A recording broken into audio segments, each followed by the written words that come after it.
Hey, what's up, everybody? Welcome to the 8th episode of the CJ Show. Got Lawler, your host, along with Jahzo, Chrome, and CJ.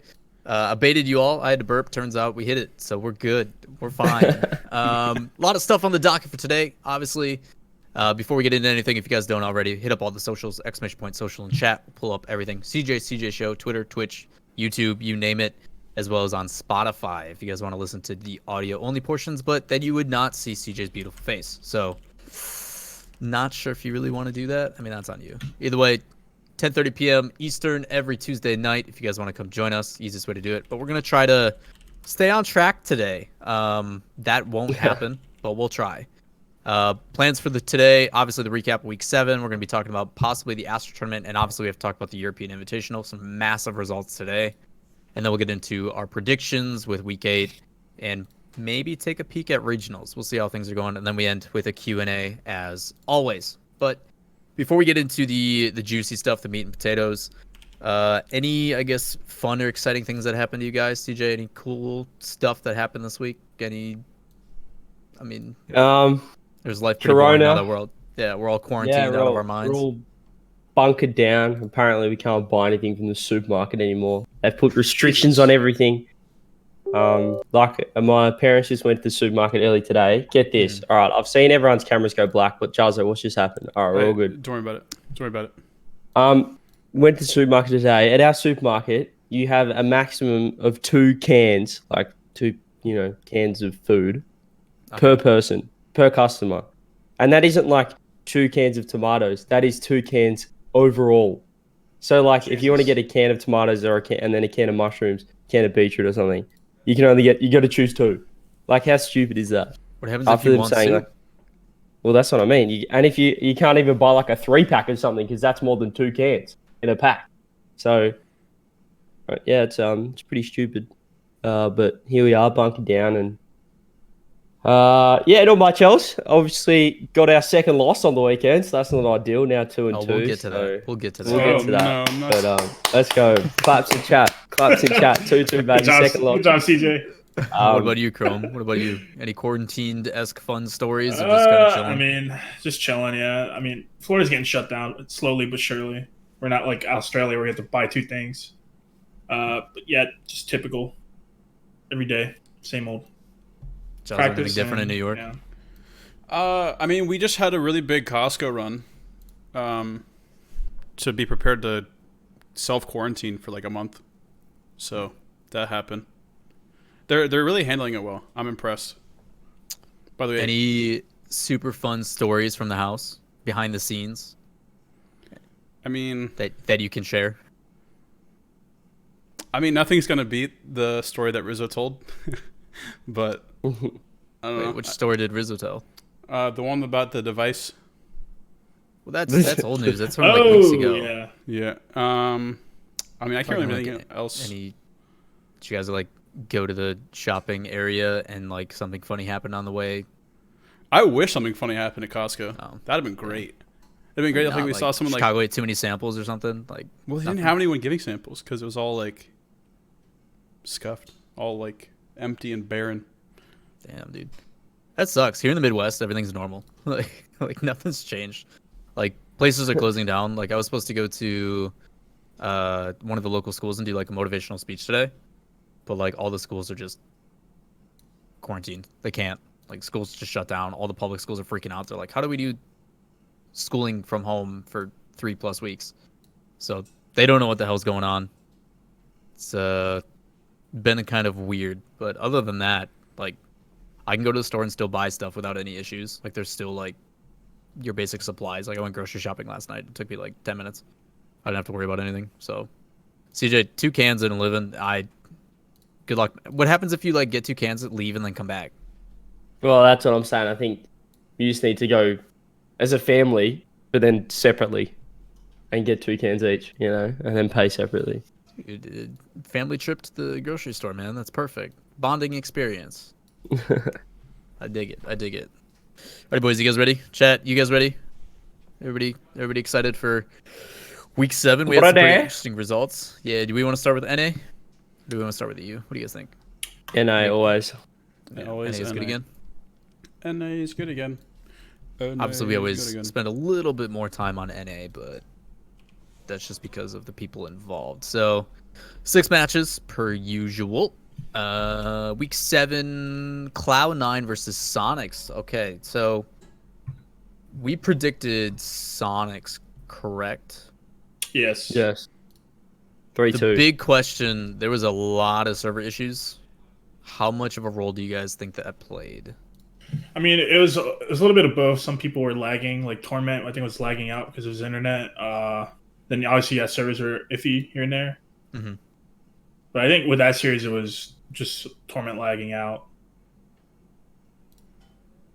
But yeah, it definitely plays a factor because like you're warmed up, you're ready to go, and then the game gets paused, and you don't know when it will not be paused. So you're just sitting there in the game, just waiting, and you don't even know if you're allowed to go free play or whatever, and keep your, mechanics up to par. Well, you look So at it was like you what, look a at the 30-minute scores, break? right?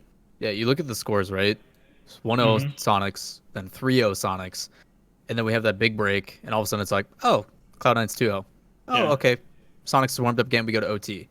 Then we go to OT again, and it's over. Oh, they have super sub Fireburner coming in to clutch it. Like, because we haven't even talked about that. The fact that Fireburner came in, Jesus. and, like, we That want was to a mention that. Like, The savior. That was a great I move. mean, he looked like the best player on C9. I'll tell you that much.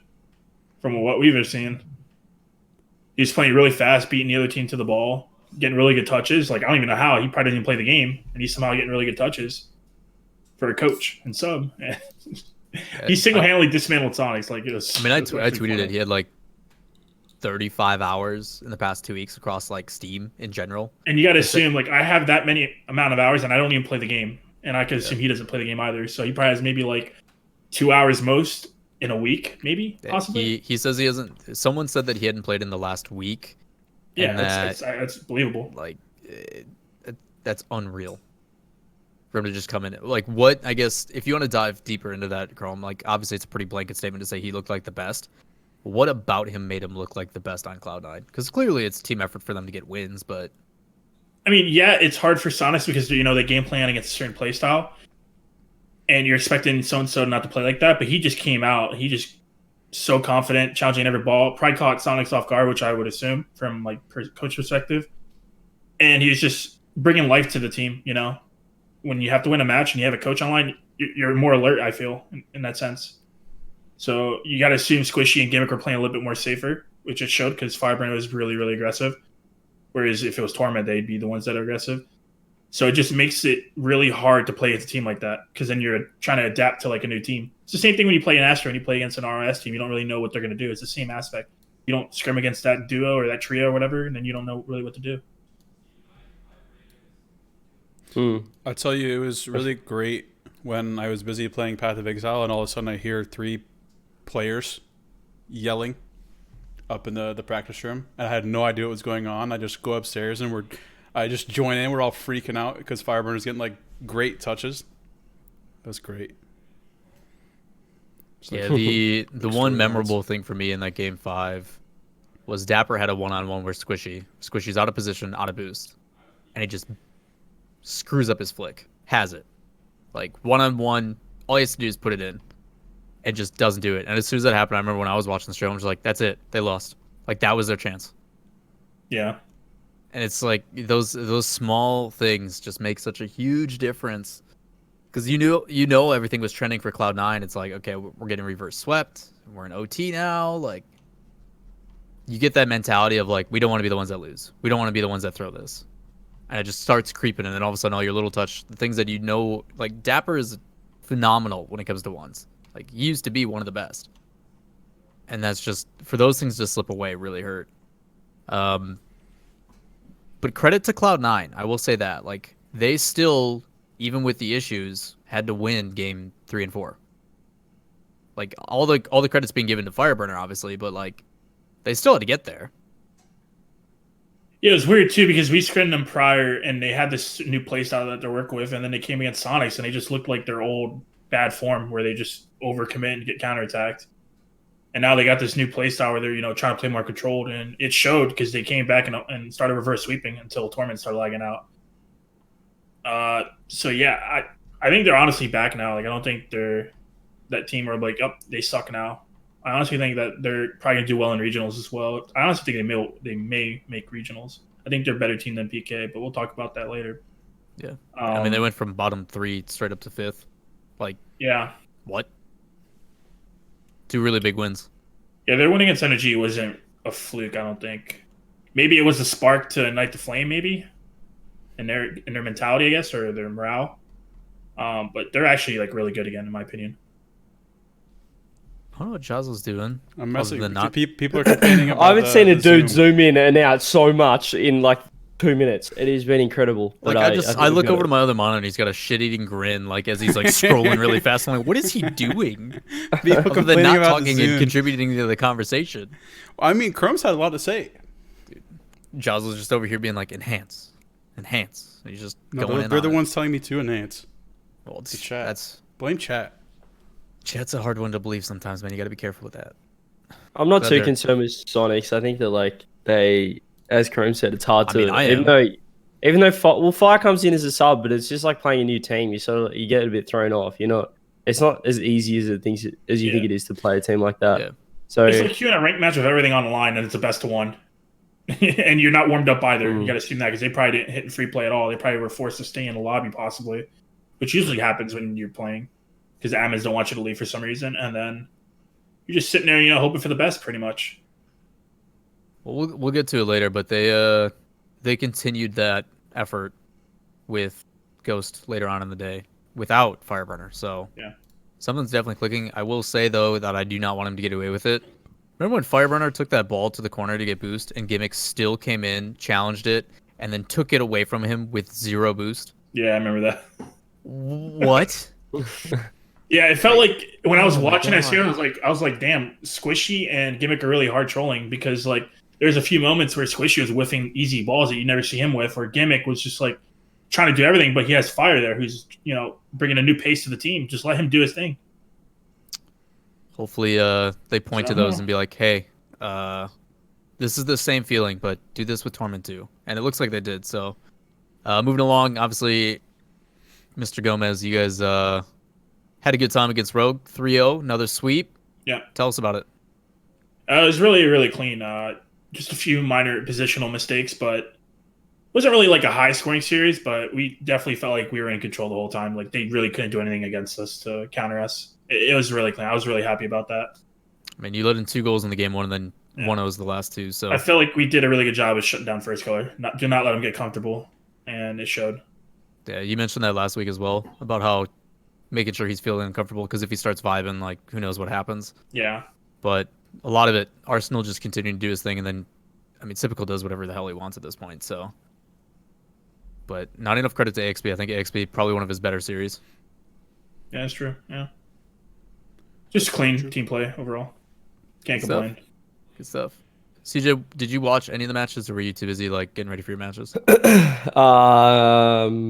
No, I didn't. I don't think I saw any of them. And I still haven't. So I'm staying out of it. I think I watched C9 Sonic, like the recap, just because obviously Fireburner. I needed to see how that happened, but apart from that, I just looked at the results. Oh, I did watch Game 5 NRGG too. Okay. That's all. That's fair. Jahzo, what about you? I know you guys are probably screaming warming up, and by screaming warming up, I mean you were playing Path of Exile probably. No, I was only playing Path for a little bit in the morning, and then when warm-up started, I was going ham with that. But we always what'd you do after you guys won? Did you keep watching, or did you? I know you joined me at some point. I joined you at some point. I can't remember. Yeah. I think I joined you during the Ghost C9, but I watched Sonic's first flight. Sonic's looked a little shaky because of that loss. Really did catch them off guard. Flight looked somewhat decent. Hard to say. Yeah, my internet died during the Energy G2 series, I think, or right before.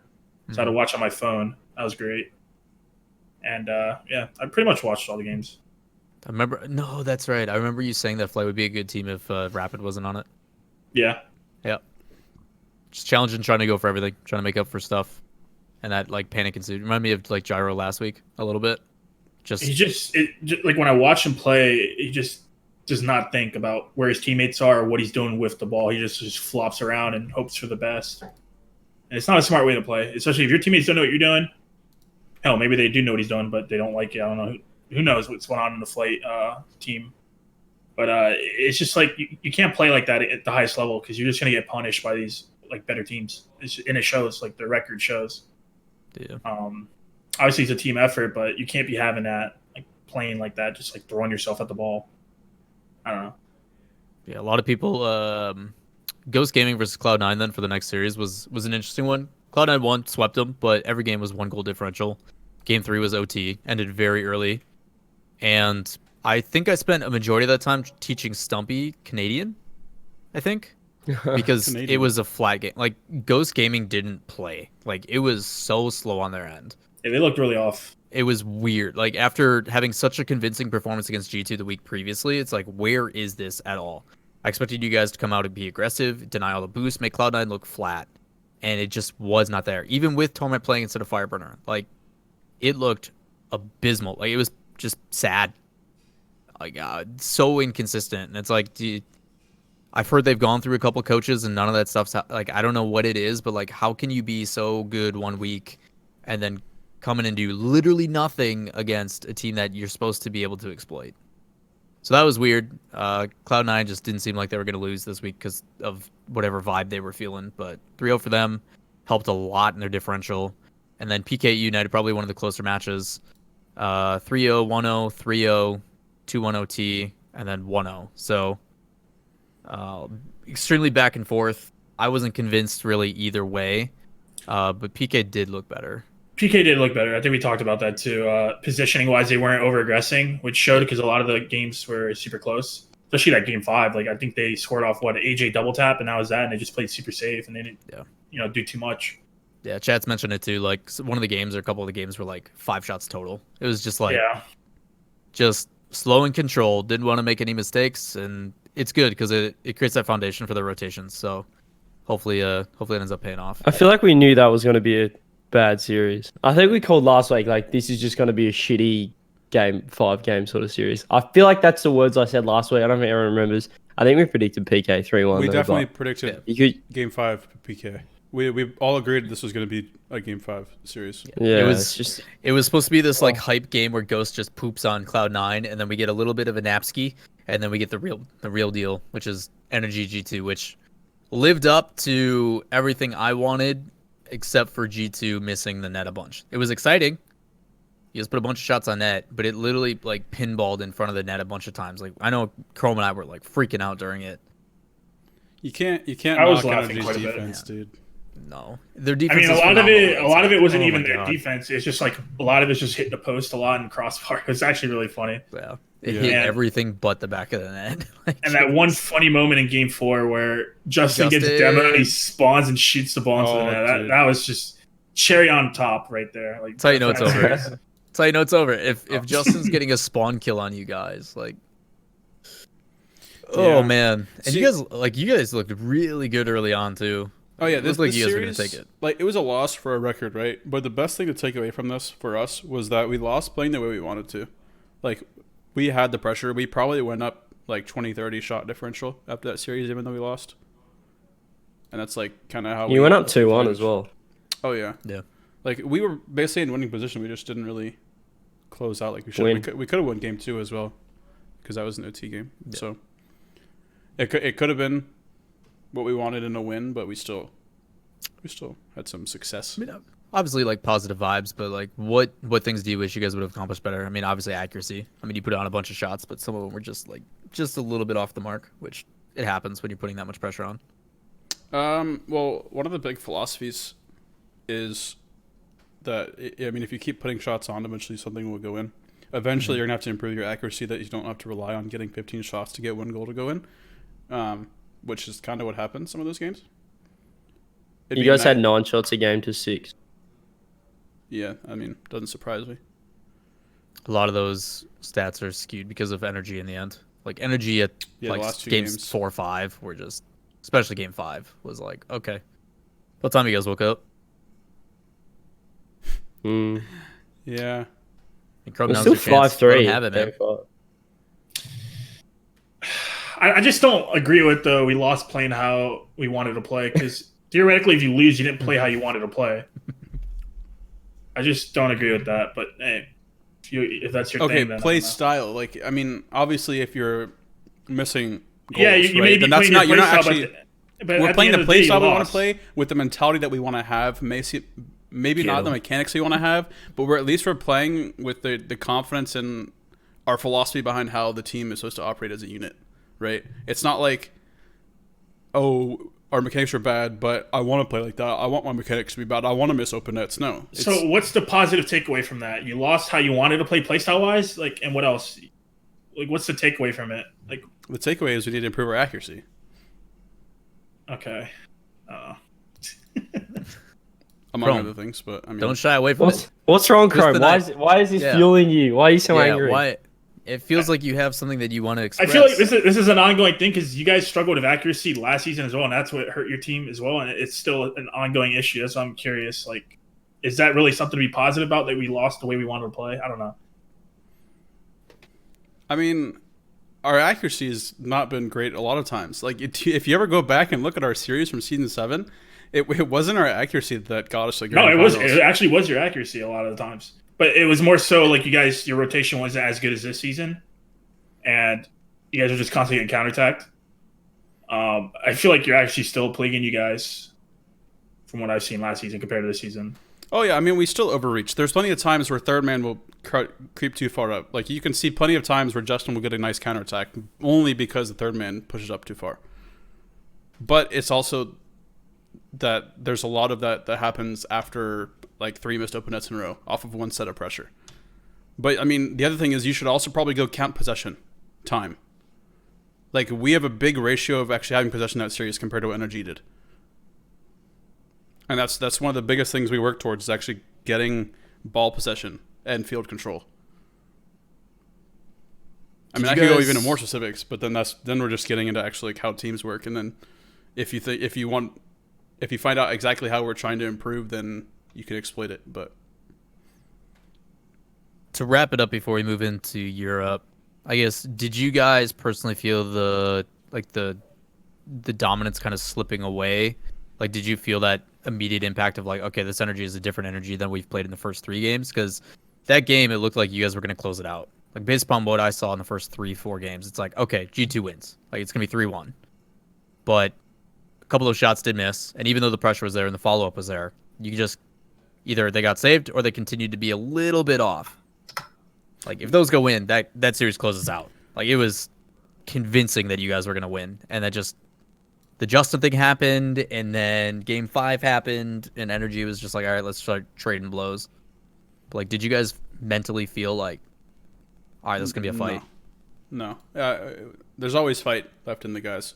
Like, you can talk to Chicago, to Rizzo, to JNaps. They're always, even if we're like 3 goals down, like, yeah, we can come back. We've done it before. We can come back. Like, we played this team before. We know what we have to do. Let's do it.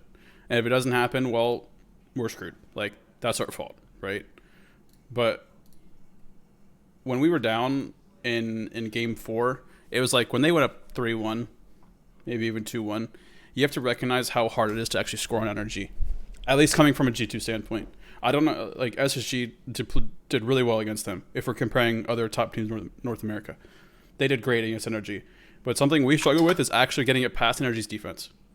It's almost like we play energy so much they just know how to block our shots. That's common for everybody, though. Energy has pretty stellar defense. There are games in scrims, which I know scrims don't really mean too much, but there are games in scrims where we're put like at least 14 shots actually on net. It's not just 14 shots calculated in game. It's 14 shots actually on net, and Justin will come from the back of net and save like a top rate shot or some shit like that. And it's frustrating knowing how well they can actually guard their own goal, and you're like 1 or 2 goals down that you almost give up, but it's like you don't quite give up. It's just, it's so hard to actually get the comeback goal because of their defense. That's why it was so important in the games they won that we actually got the starting goal. And every single game we lost, they scored the first goal. Because then we can actually hold it if we actually get the first goal. It's hard against energy to come back from a deficit. Fair enough, man. Fair enough. CJ, you actually watched that 5th game. Any last thoughts before we move to Europe? Do you think that NRG, I think we have the same problem as you, Jahzo, sometimes. I think teams just get comfortable, like not having the ball, and they just wait and they go, "Ooh, it'll happen. They'll stuff up. It'll happen." And then you guys overcommit, and they're like, "We got them," and then they score. Do you think that although you have possession, that NRG, are sort of comfortable in how they sit on defense now? Because perhaps you're a team that's always on the ball, always aggressing. Do you think that teams are getting used to it? Maybe, I don't know. Yeah. Mix it up a bit. Ghost exploited us because of it. NRG exploited us because of it, which is why to be good at the top of the league, or to be at the top of the league and be good this season especially, you have to be able to change your play style like a little bit to each team. Like that's probably what we're looking at this week for practice, is making sure that we're prepared for Sonics and SSG as best we can. And the only way we lose is if we don't prepare enough. And then they're just the better team because we didn't prepare right. Or we're just bad compared to the teams we're playing. But it's like, if I agree with you that there are teams that are kind of getting used to it, especially if they're playing it a lot. Like, for instance, how Ghost plays. Ghost defense is so good that they can just be used to sitting on the back foot and then counterattack. It's like Mist's entire game, basically. I mean, that's how you see Mist pop off in almost every single series where you see him play well, is his defense into counterattacks. And I mean, they're used to it playing against us, so we just have to adapt and change it up a little bit, put some spice on it. I think the positive is it didn't take away from the fact that still, I think you're the top 3 teams with Space Station. I think I'm still happy with how G2's playing. Obviously, a few weeks ago, everyone was talking about G2's like a super team now. And I guess that's been pegged down a little bit. But I still think you guys are clearly a top 3 team. And I thought that was a pretty impressive series. I mean, as you said, if you guys put away some more shots, you could have won. But, as I think Chrome's getting sick of if we just put it on target and scored, we would have won. Sounds like Chrome's sick of that argument. Just score it, lol. At the end of the day, yeah, you can have all that offense, but if you don't know how to play not being on offense or know how to play against someone's counterattack, then it's a fault of your own. Like, you can have all that pressure, but if you fold after one little counterattack or, one shot, you guys are messing up right there, Like, that's just how it is. Like, teams are so good defensively, you got to be good on both sides of the field. Obviously, it's a benefit of being on offense all the time, but you got to know when to, be more, timid, I guess. Listen, someone just sat in chat. Chat just said to say we beat you in Astro Chrome, but realize Astro doesn't mean anything. Like, that was good. That was good scrim practice for both teams. That, and my player was streaming the matches, and I didn't get to coach my team, nor did my players get to talk with each other on how to play better against G2. It's whatever. Wait, who's streaming that? Arsenal. Yeah. Good man. Oh, is there a VOD? Yeah. I should respect the fuck out of that. Like, for you, like you guys So know for us, how it's basically felt like a scrim, but without me giving advice or us talking about what we could do better. It was a good series, but don't put any stock in Astro. Like, I could very easily just say, "Oh, we beat you in scrims last week," or some random. Calm down, Gregan. All right. Well, I'm not being Gregan. Is the thing. I don't even think we beat them last week in scrims, but people need to understand. Yeah, G2 beat us, or so and so beat who, but it's a different day on Saturday. Anything can happen, and obviously G2 did look good, but things can change. Saturday's a different beast. Exactly. Rocket League's a day-by-day game, and some players or some teams get better day by day, or some progressively get worse. You never know. Speaking of different days, Sunday was a different day, and we had Europe. Some exciting matches, but again, kind of resident sleeper overall. Really predictable, I think, for Europe. Dignitas Endpoint, we expected Dig to win. They did. Rec TSM. Rec, obviously, because TSM doesn't play offense. So they won 3-1. Singularity to Endpoint was kind of the battle of the familiarity, which was exciting. Got to see Endpoint and Singularity. We believed Endpoint more of as an overall team, but Singularity had some moments that pushed them over the edge. Congrats to them, winning 3-2. Big win for them. Dig Veloce 3-2, but 4 OTs. This one was 4 OTs. Yeah, this one was a battle. It was a fun series to watch. Wow. Can you imagine the stress of that shit? Hell no. Where's and my Barcelona, comedy for AS that? Monaco, we're like, yeah, easy. 3-0 Barcelona, no worries whatsoever, right? Everything's fine. And That then Monaco was- is God. winning, and then Barcelona reverse sweeps, right? And everything's fine. No. And we're, Monaco Except, decided Monaco to lose had that the win. series. Monaco had the Monaco- win. by the way, each one of those 3 wins for Barcelona, OTs. Every single one. And the worst thing was And they didn't even they go were to in OT in front. Game 5. No. Game 5, CJ's like, is that open? It is. And then you hear him giggling and then walking away. Like, it was 0 seconds and Ignite could have just sat in net. And he was like, you know what? I'm going to go challenge this ball. And he just 50-50s it perfectly to the center of the field. and they Zooms score. across. And zooms after across out of T-grade, position. Committed No with him. intent. Oh. Wasn't his Yeah. teammate up for it as well? Like, Yeah, it was- Tigre came off the corner. Ignite came a from double goal, and then Extra came from his rotation back. So none of them were net because I mean Tigre Oh, probably shouldn't have so challenged bad. from the corner because he was a terrible angle. Like Ignite had the better challenge, and I think if Tigre had actually I just could probably get the clip. if Tigre had cut close post, just like on the ground. But even if Ignite hit it, he was smashing it off the wall like to center anyway. Like he was just going, he went Extra so could have hard been at there for that ball. one because Extra was on the rotate back. Yeah, Regardless, either It's- Ignite or Tigre should have not gone. here it is. I'll link it in the chat.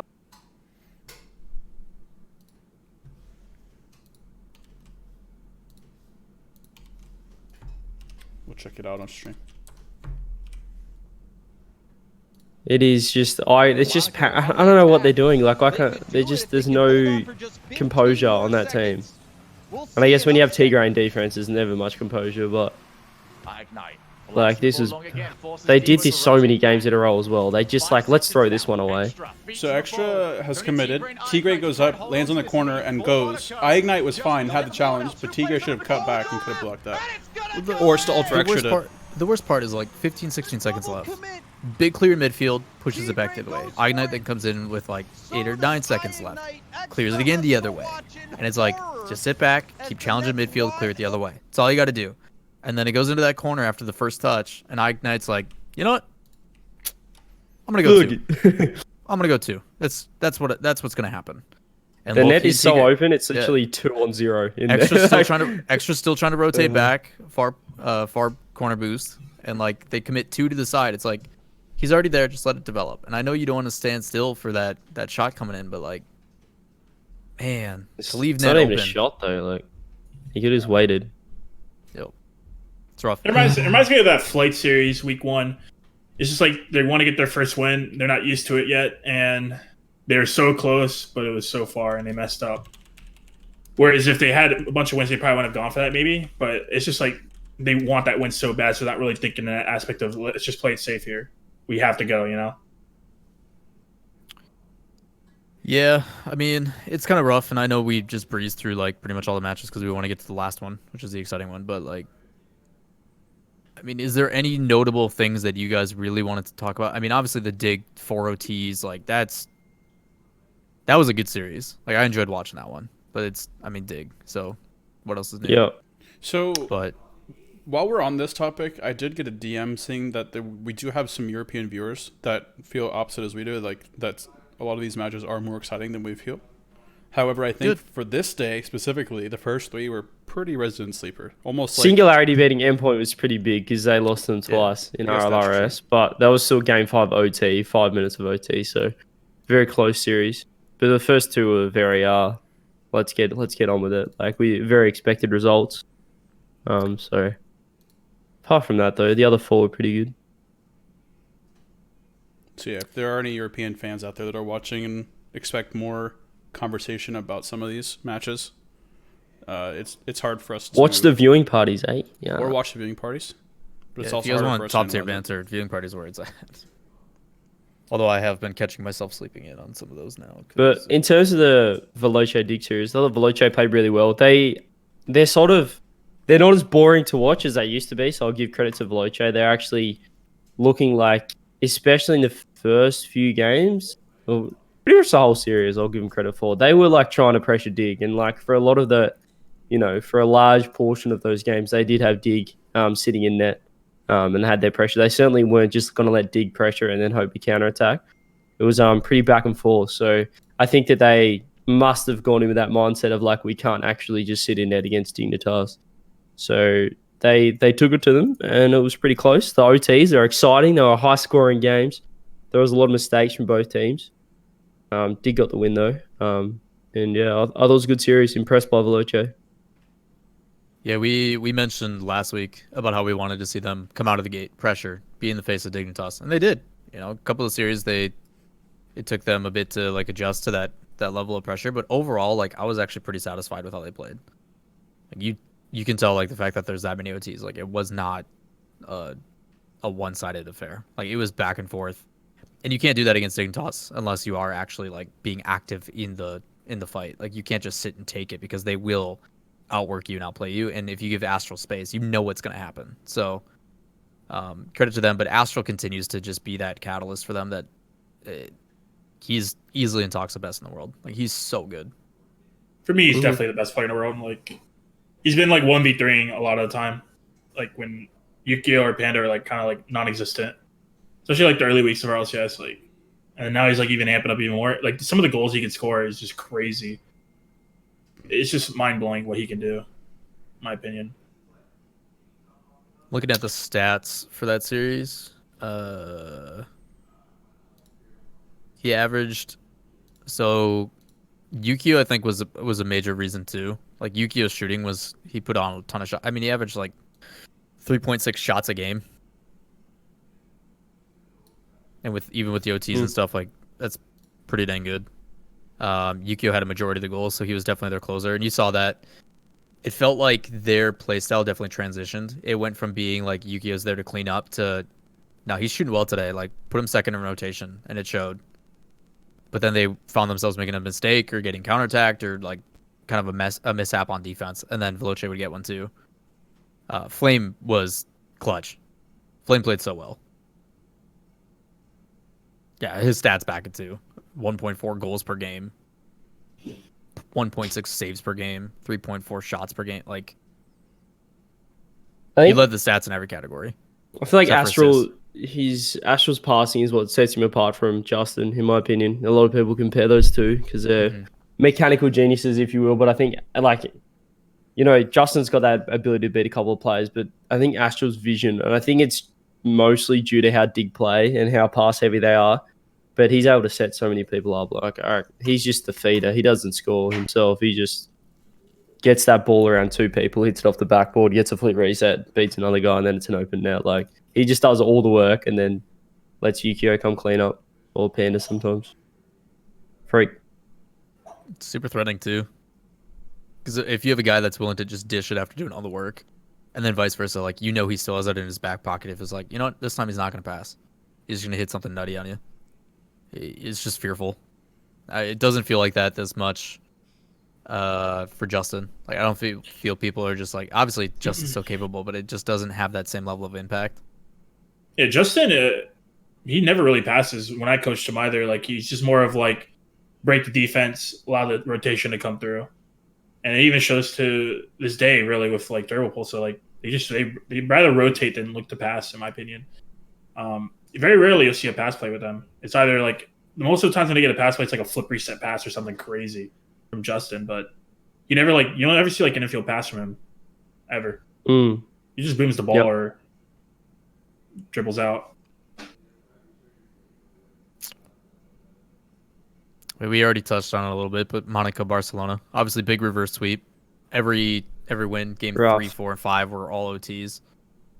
Like they had the opportunity to close it out in game 5, but what about those first 2 games? I mean, they 1-0, 3-0. Arsenal terrible game 1 and 2. That looked awful. I don't know what's going on with Barcelona, but the longer the season goes, the less convinced I am of Barcelona. To be honest, they obviously started really hot. They beat Veloce, I think, week 1 or something.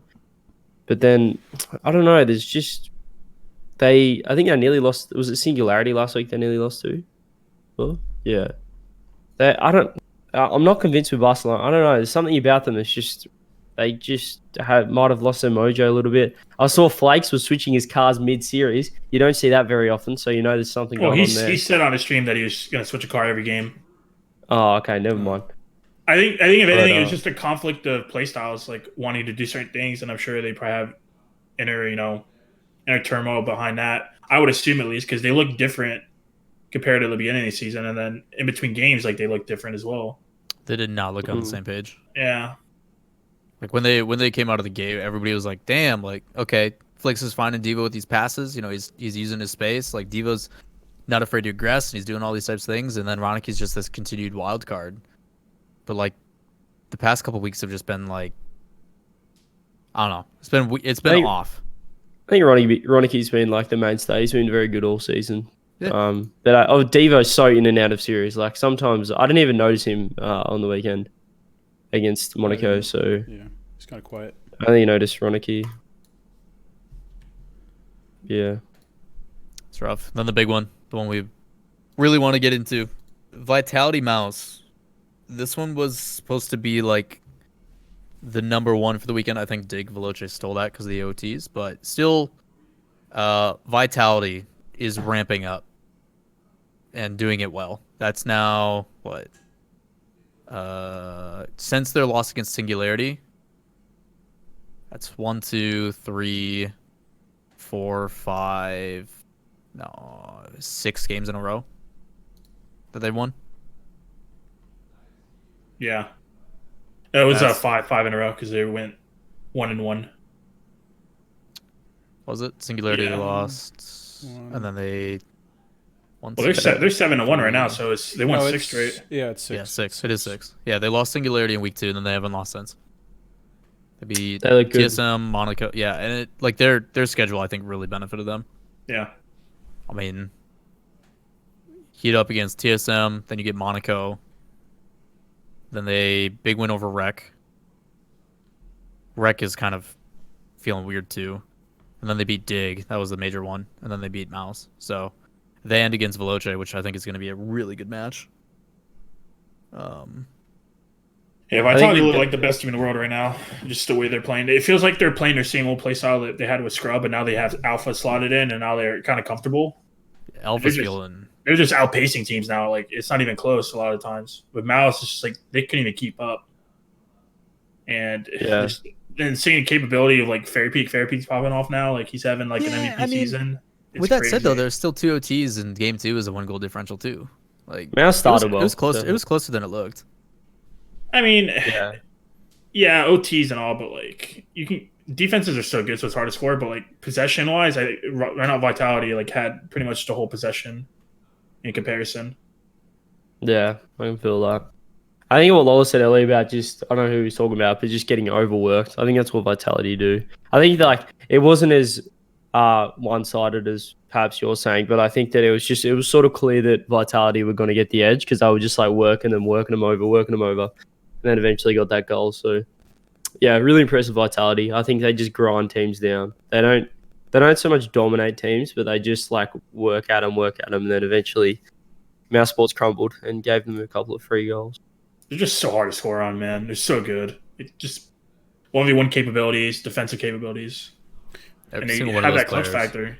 Who'd win, the best team in North America in the world, SSG, or the best team in Europe in the world, Vitality? That's a coin toss, man. That comes down to the day, and it always will. Yeah. Especially when it's international. Like, who's vibing that day? Because I look at it, right? Like, maybe Cypical and Arsenal are just feeling it that day. You know, AXB super consistent, no issues. Like, that's a tough team to score on, and they're going to put a lot of pressure. For Vitality, they're going to make you work for it, too. Like, it's tough with my guys because it's just we lack experience compared to like Mr. 3-time K-Dop, you know, and 2-time Fairy Peak or 1-time Fairy Peak, whatever. Stylistically, if Vitality ended up a team that had an Arsenal who could disrupt them, they wouldn't be as powerful. They wouldn't look as strong. Like I think they're a little unchallenged in EU. I don't know. I don't think there's any team that's like actually disrupting enough. That disruption does come into play, but the benefit of having those one-centric mentalities is like when you're in a tough situation, I think those guys like rival in it. They feel comfortable in it. Like, hey, you need to buy time. Oh, great. I get to be selfish with this. I can do whatever the hell I want. Go. And like the nice thing is I have seen Space Station exploit that where, you know, Arsenal does come in and the follow-up's immediately there from Cypical, but overall I think that's one of the major strengths of Vitality is that when they are in situations where they need to buy for time, any of those players I feel super comfortable with on the ball. You know that what's his face? Alpha's never gonna miss a flip reset. Ever. Yeah. He's so consistent with them. And that extra couple just enough to make them second guess. Like it does so much for a team. Especially with them, everyone. it's like with that team, if they're playing at their best, it's like they're one of the hardest teams to lock down on defense, and that's usually when you break down a team. That's what you want to be on offense and then controlling the midfield. But with them, they're just so good at clearing the ball, and they're a team that they like to boom the ball and then constantly like lock down that midfield and not allow you to have any space to get out. And it's really hard to do it to them because of the way they rotate and the way they cut each other off on defense. It just works so well with them. It would be really exciting to watch Arsenal destroy them on the field, literally. Always demos. Do you think there's any do you guys think there's any teams comparable to Vitality right now? Stylistically, playstyle wise, player wise? Dig maybe. I would say they'd only compare to Dig if it's like when you're seeing Fairy Peak pop off. Like not week 7 Vitality, but like week 6 Vitality, I'd say look more like Dig. And Dig is as close as you're gonna get to a team like Vitality. Maybe Energy. I don't know. Energy either is Dig or really Energy defensive this season. The other top teams aren't really like them stylistically. Like I wouldn't say SSG, G2, if we're including my team at all. Veloce, none of them are as close as Dig and Energy get. Almost like if you mix Dig and Energy. If we took a screenshot right now and said, okay, these teams best NA, best if they do go to LAN, do you guys disagree that EU wins? Yes. I mean, you're biased. EU is more consistent on LAN. I think there's more better teams in North America though. Yeah, I agree with that. But that happens every season, apparently. All right, apparently every season. Let's pull the note. Vitality versus the world in season 7. You gotta understand, LAN's a different ballgame. It's the same thing with playing online and playing on LAN. Like in other esports, some players or some teams are super dominant online, and then they get to LAN, they're not as dominant. It's just how it is. I'm gonna take a note from the LCSs. This or that. What's more likely, this or that? This being, NA has a higher average placing at Worlds if we were to have a Worlds this season, or that which is Vitality wins Worlds. Which is more likely? I don't think it's just Vitality though. Like you have to keep digging that conversation. You saying EU teams wins Worlds or NA has? So yeah, one EU team wins Worlds, or EU has a better average placing. Which one's more likely? NA. Yeah. It gets you thinking, right? Yeah, because like we have based upon what I'm seeing from like Energy lately, and like I don't know, man. Like EU looks towards the end of the season. Dig looks awesome still. Like Dig looks great. Vitality's looking good. Mouse I think is pretty competitive at when they when they're feeling it, and that can cross out. Like Mouse to me at the same time, like they have moments where they're excellent. Same thing with NRG, but at the same time, I'm just like you guys look flat. Yeah, full credit to NRG, but I think last Worlds, you saw that semi-final, Vitality versus Dignitas, that Game 6 overtime. That was peak Rocket League. Like that was like the grand final for me. That was, I know NRG obviously won, but even they'll admit they didn't play too well. If I was to die right now and they miraculously send me to heaven for whatever reason, that's what I want on repeat when I'm in heaven. Just that series. Just like in your office. That felt like a grand final. Like if you're Casey Neistat, that's just playing in the clouds. Just like, oh, hey there. Like Casey Neistat's computer that always plays Godfather. That'd be your Godfather. Yeah. Watching that series over and over again would be great. You can keep swapping in different names. I don't care. Just that series can keep playing. My main takeaway on this is it's hard to say there's the best team in the world, and it sucks because we're not going to have any of these international events, right? Like we can always like hypothesize about this, discuss what we think teams are like stylistically, and we do. It's one of the best things about the show is that we can do that, but it just kind of we'll have to wait to see what happens. It hurts, man. It hurts just knowing that we don't get it. But if there was a Worlds, honestly, I think Dig and Vitality are the only contenders right now. Rec are they're just there at the moment, which is sad to see. But they've just lost like that magic touch. I guess it's a short set touch. I don't know. They're just a good team. They're not like a DreamHack Valencia team. Was it Valencia? Yeah. What if God sent me to hell? Will we be on repeat? I think you guys know the answer. Wait. You guys know. Oh, I know. It ended with an own goal. Just think about it. I think with like Rec 2, like they're still living in that meta where they get like Shaw said do whatever the hell he wants, but like no team's gonna let him do that anymore, and it shows. You can't even get like full possession of the ball now to do like all his crazy mechanical plays. Whenever you see Shaw said get like a clutch 1v2, 1v3 goal, You never see it anymore because he doesn't get any space. He's like forced to sit on defense the whole time. Is he Which is why you see strangled? Rec on defense a lot. Is he strangled by the other strangled. team, or is he strangled by his own team? Both. I mean, Fruity and Farah, we've been talked about a lot, is like kind of lacking in a lot of series, and Yeah. now we're seeing you have to see Farah step up, and he's stepping up, and it's just like it shows because like they're not scoring a lot. They're getting a lot of opportunities, but it's not consistent. They're always like on the back foot most of the time, and even against some of the weaker teams, they're kind of like competitive against, which is weird to say. Like TSM was keeping up with them until like after game 3, then Rec brought it back. But like it's just like it's not dominant performance that you'd expect from Rec anymore. They need to change it up somehow. Yeah. Well, see, I feel pretty similar about FCB. Here, I'll let you say your point, CJ.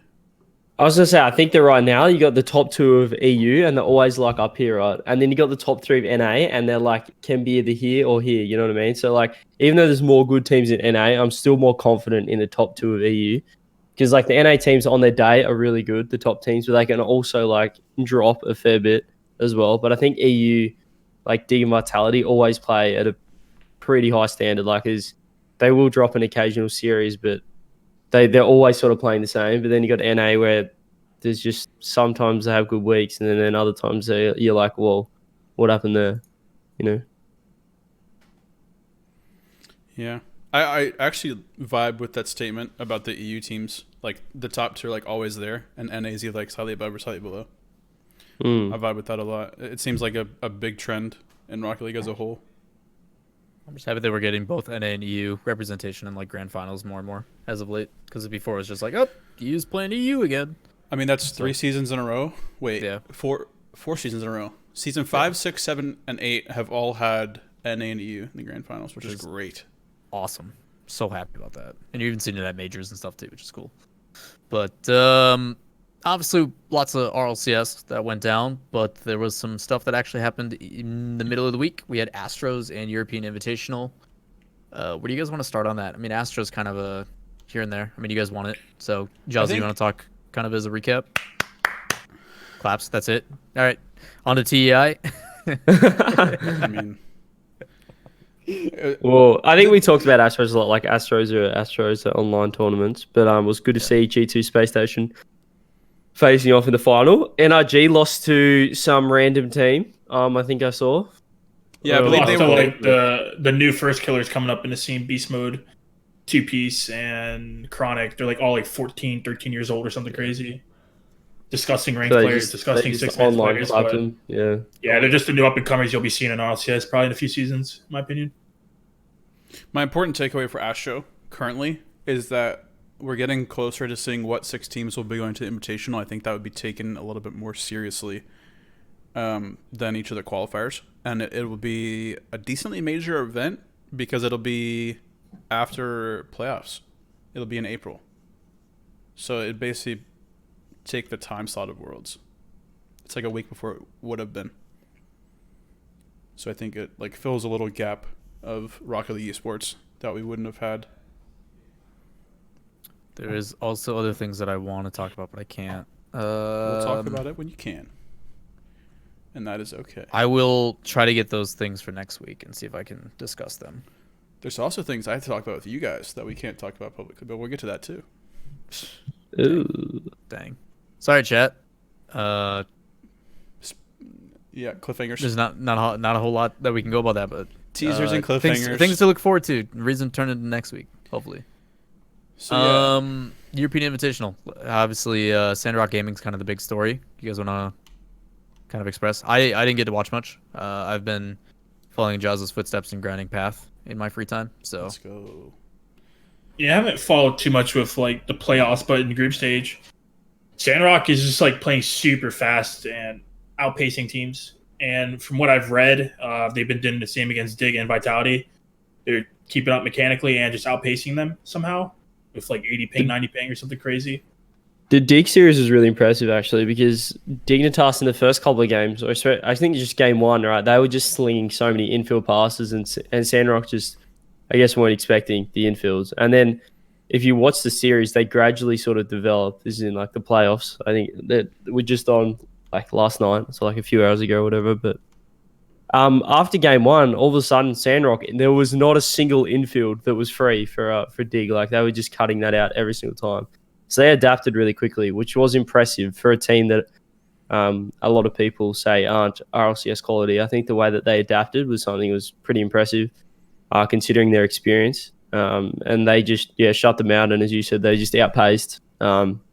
They would just put you to that midfield sort of challenge every time, and they just hit their shots. There's a lot of nice backboard reads, stuff like that, hitting their flicks, hitting bangers, and like there'll be that sort of half opportunity. You know what I mean? Like there's still a guy in net, so they need to like really place it well, and they'll hit a banger and score it. So really impressed with Sandrock. I think that they're putting the Middle East on the map, so we'll have to see what Sonics do in terms of that. I think it's fair to say they deserve to be at Worlds if they can do this against a top echelon of EU. Granted, it's online, but they're the best teams in the world, and they could do it consistently. And I think they deserve to be, in an RLCS in some form, or who knows. So for especially the people that are not able to see it visually and are audio only. So there's 8 teams in the playoffs for this European Invitational. It's Notorious Legion and Singularity. Singularity beat them 3-1. They lost the first game and then won 3 in a row, 2 of those being OTs. They're going to be playing against Endpoint, who beat Triple Trouble 3-1. A lot closer, a lot of goals on that one.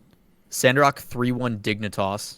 And what they just mentioned was that Dignitas had a ton of infield passes and shots that ended up beating Sandrock. And then after that, 3 in a row for Sandrock, 2 OTs. Really good series. In a team that's able to, like you say, cut off things from Dignitas when it comes to passing, that's really impressive. And then Veloce lost to RCD Espanyol. Back and forth, but Espanyol just started scoring a lot of goals. But a couple 1-goal, pretty close.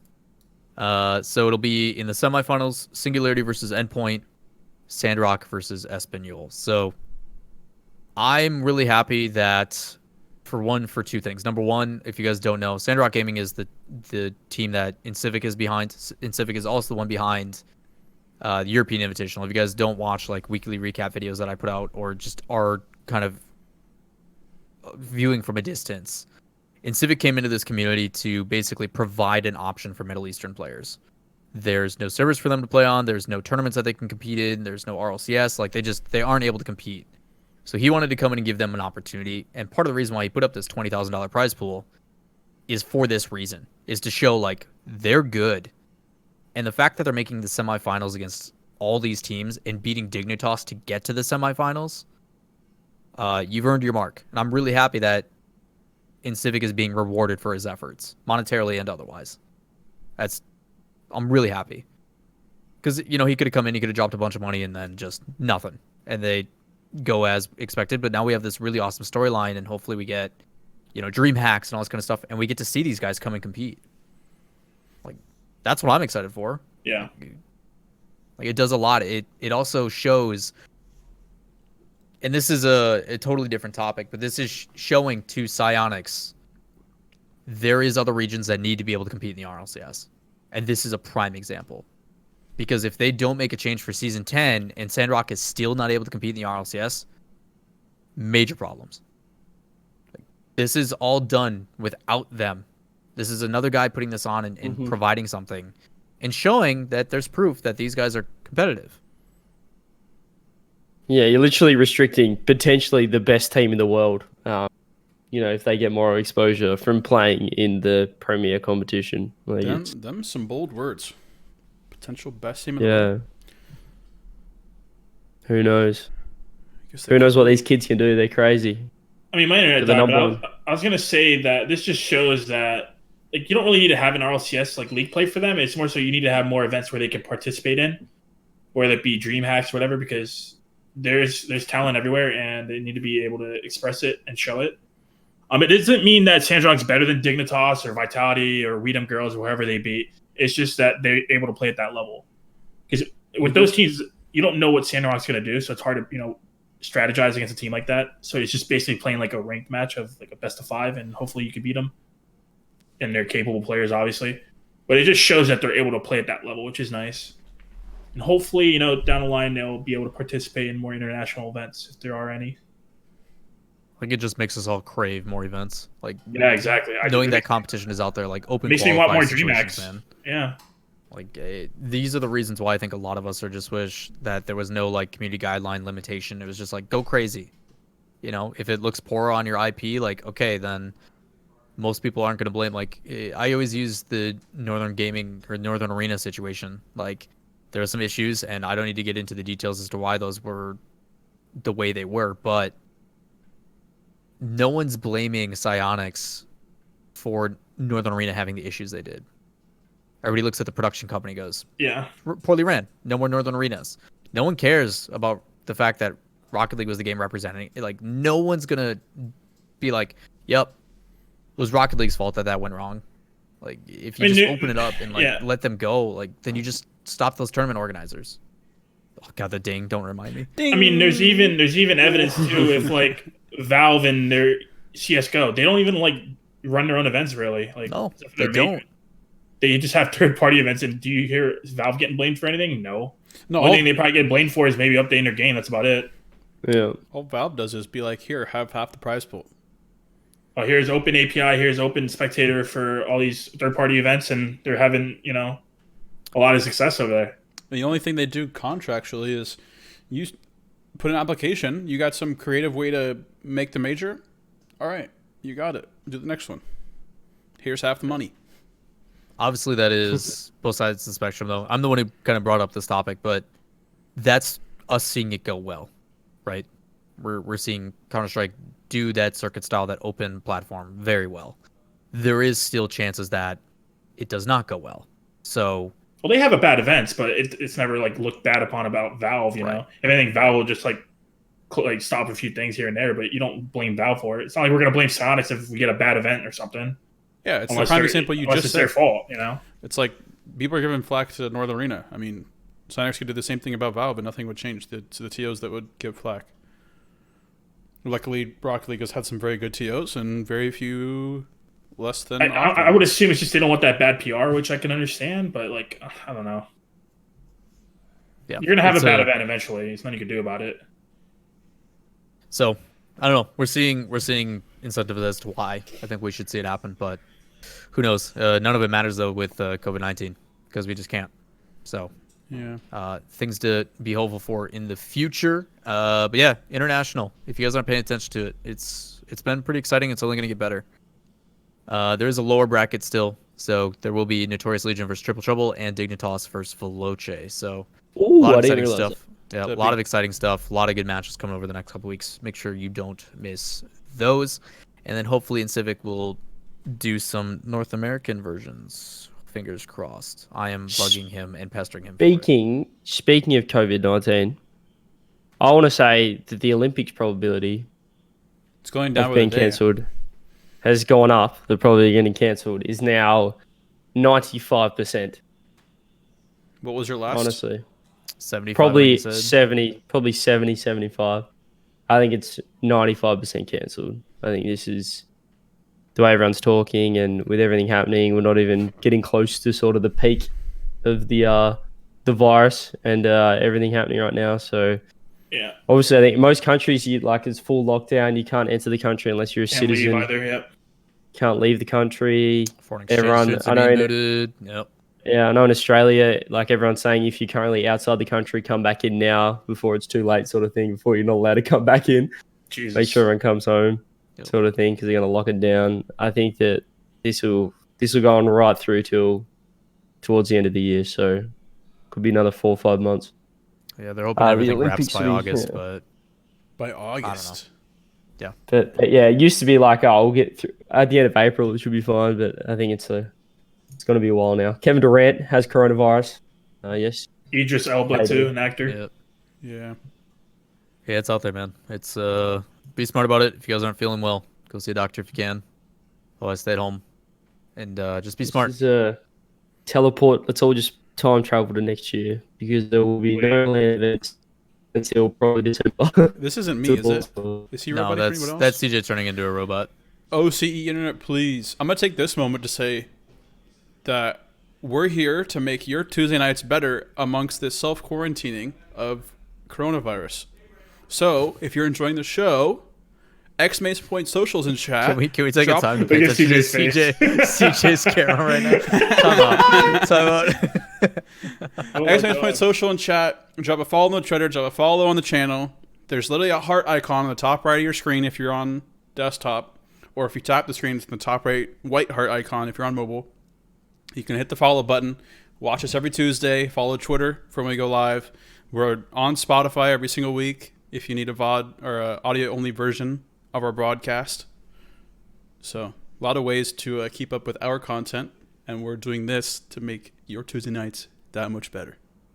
Awesome stuff. Awesome stuff. Yeah, appreciate the support, you guys. But I think we're ready for week 8. You guys ready to dive in? Week 8 Yeah. Yeah. predictions, all the fun stuff. Am I While you do back? that- Yeah, you're yeah, back. you're back. And by the way, if we have an emote slot available, I'm gonna turn CJ's face that just happened into one right now. It's gonna be poor pixelated, but I'm down. Oh, honey, we have 89 subscribers and plenty of emote slots. Did you just call me honey? Yeah, did you call me honey? Like, what is that about, Jahzo? You call me Okay. honey? Who'd you I call didn't honey? call baby honey. All right, Jahzo. It wasn't. Was it me? I didn't hold on know to the one quarantine- I thing didn't and know I the get the quarantine peanut was that gallery bad. back up. Jesus. Jesus. It's like Listen here, honey. When you guys harmonized his your CJ's he the other day. That was great. Like, you guys all harmonized it, and it was like I can't do this. I have to leave. Like, Jahzo's locked down in his home right now, and he's getting a little weird. I don't know. Listen, man. that's fair. That is fair. Where's that image again? Bring it back, chat. There you go. Oh, God. Nah, you get a little bit of alcohol, and I just loosen up a little bit. You get a little bit more free flowing conversation. Nice. You get Don't call me calling don't you call honey. Liquid Listen courage for here, nothing, honey. man. Listen here, honey. And I'm like, damn. Listen Like, I know we got here, subs, honey. but how good you feeling, man? Like, Yo, Sanzo just followed me. Let's go. I reckon he's watching. Oh yeah, he Yeah, was in he's chat always earlier. Sanzo. Someone's not looking at Shout out chat. to Sanzo.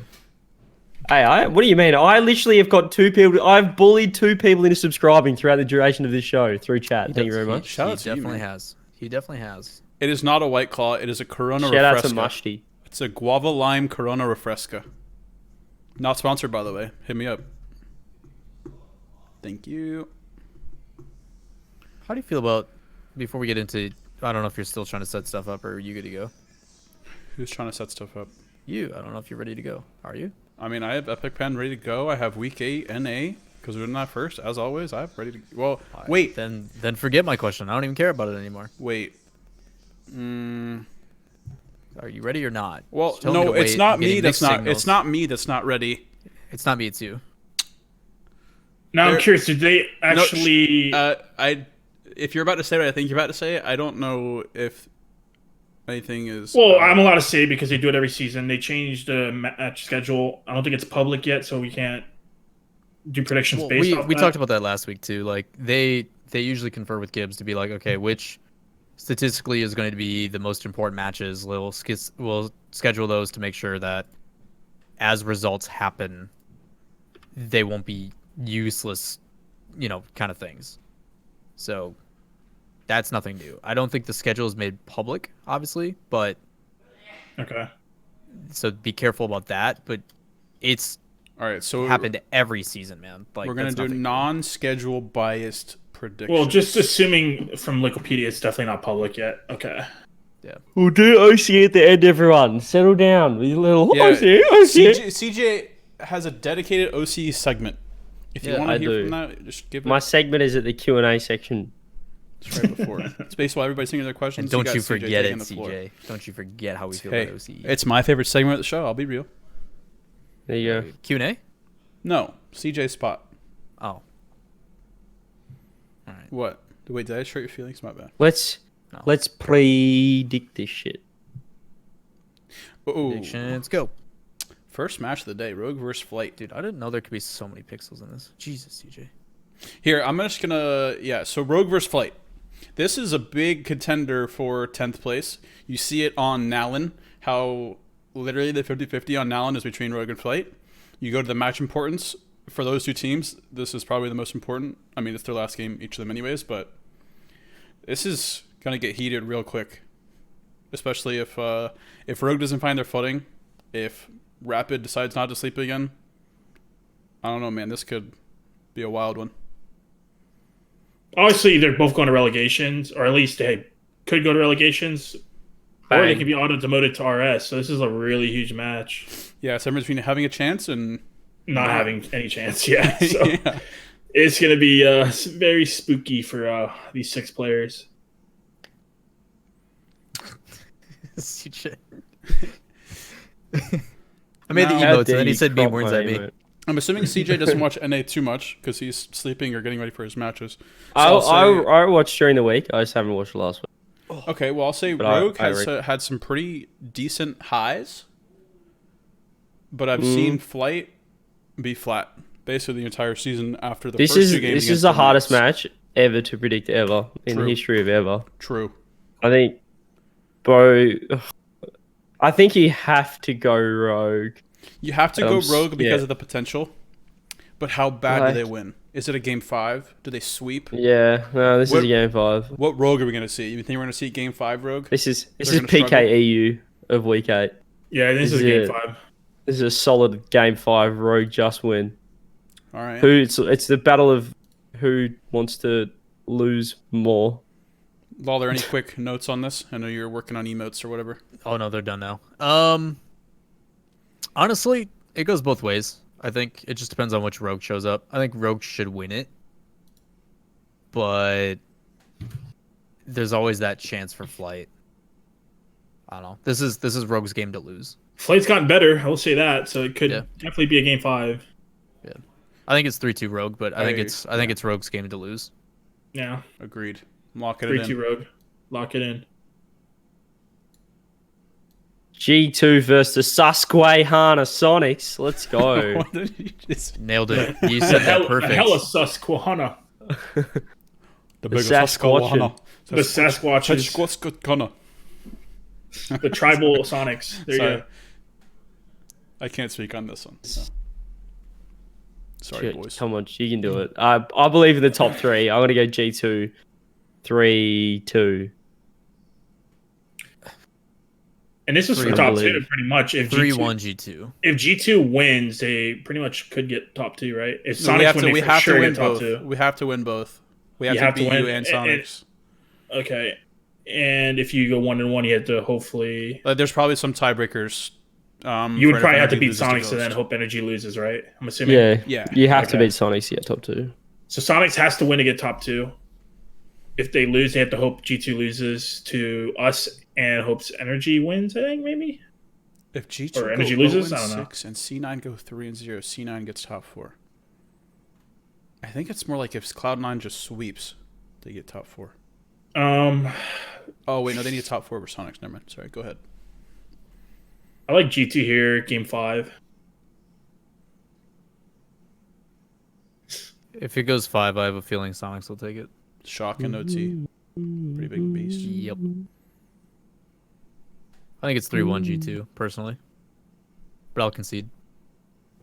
I'm happy to go 3-1. I think 3-1, but I just feel like it's going to be close because I think the pressure's going to be on. And Sonics always take it to game 5. But if it goes to game 5, Sonics are the game 5 team, and G2 aren't the game 5 team. So Throw then out you the probably Fireburner. fake Sonics. That's true. We stopped But being unless you game have 5 Fireburner. team when we lost Kronobi. Put in Moses Jahzo. There's your wild card factor. NRG. You want your top 2? Put in Moses. It's got to be 3-1. It's 3. It has to be 3-1 if G2 are going to win.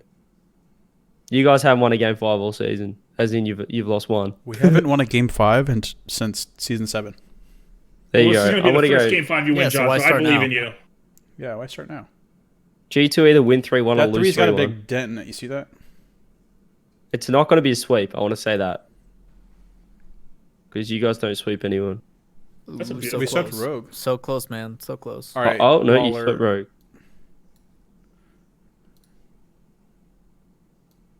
Oh, you gonna double down on this? Oh, Oh, no. I got you. Hold on. Boom.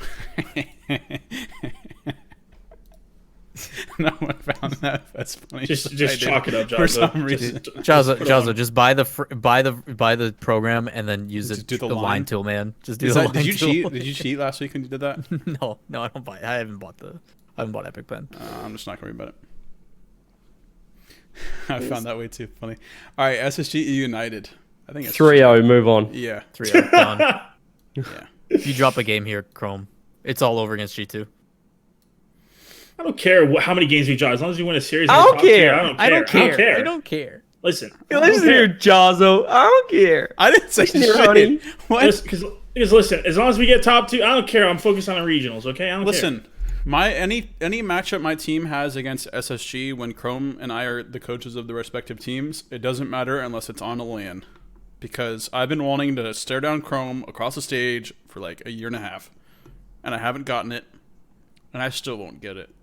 And I'm pissed. just do it when your teams aren't playing. You know, just go up on the stage, stare at Just each other. go into I'm afraid we'd get no, thrown out of during the this venue for series. that. During this series, go into like a Discord call together and just stare at each other through the face cam. Yeah. Yeah, but then no one can see it. It has to be a moment that can be captured, like with pictures. You know? Stream it. You two looking at each other. Yeah. You can mute your mics. You don't have to say anything. You stare at each other. All right, so Energy Ghost. They might fall in love though, CJ. Be careful. 3-1 NRG. Are you saying we're not Ghosts already are in very love? up and down.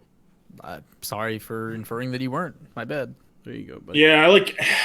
Honestly, Energy's been really cold. But then they beat G2. Damn it, I don't know. Energy. Yeah, but gonna Ghost gloss is over that. yeah, but Ghost is flat-footed. Just make it. I want to believe in Ghost, but then I They can't got too, believe. 3 but of I us seen can't. on. I can't believe in man. Ghost. I can't. Neither can I. they got Three- 3 of them 3-1. on 9. 3-1 Energy. I'd agree to that. Energy always drops games now, like at least one, because they like take a bit to warm up. I'd say 3-1 Energy.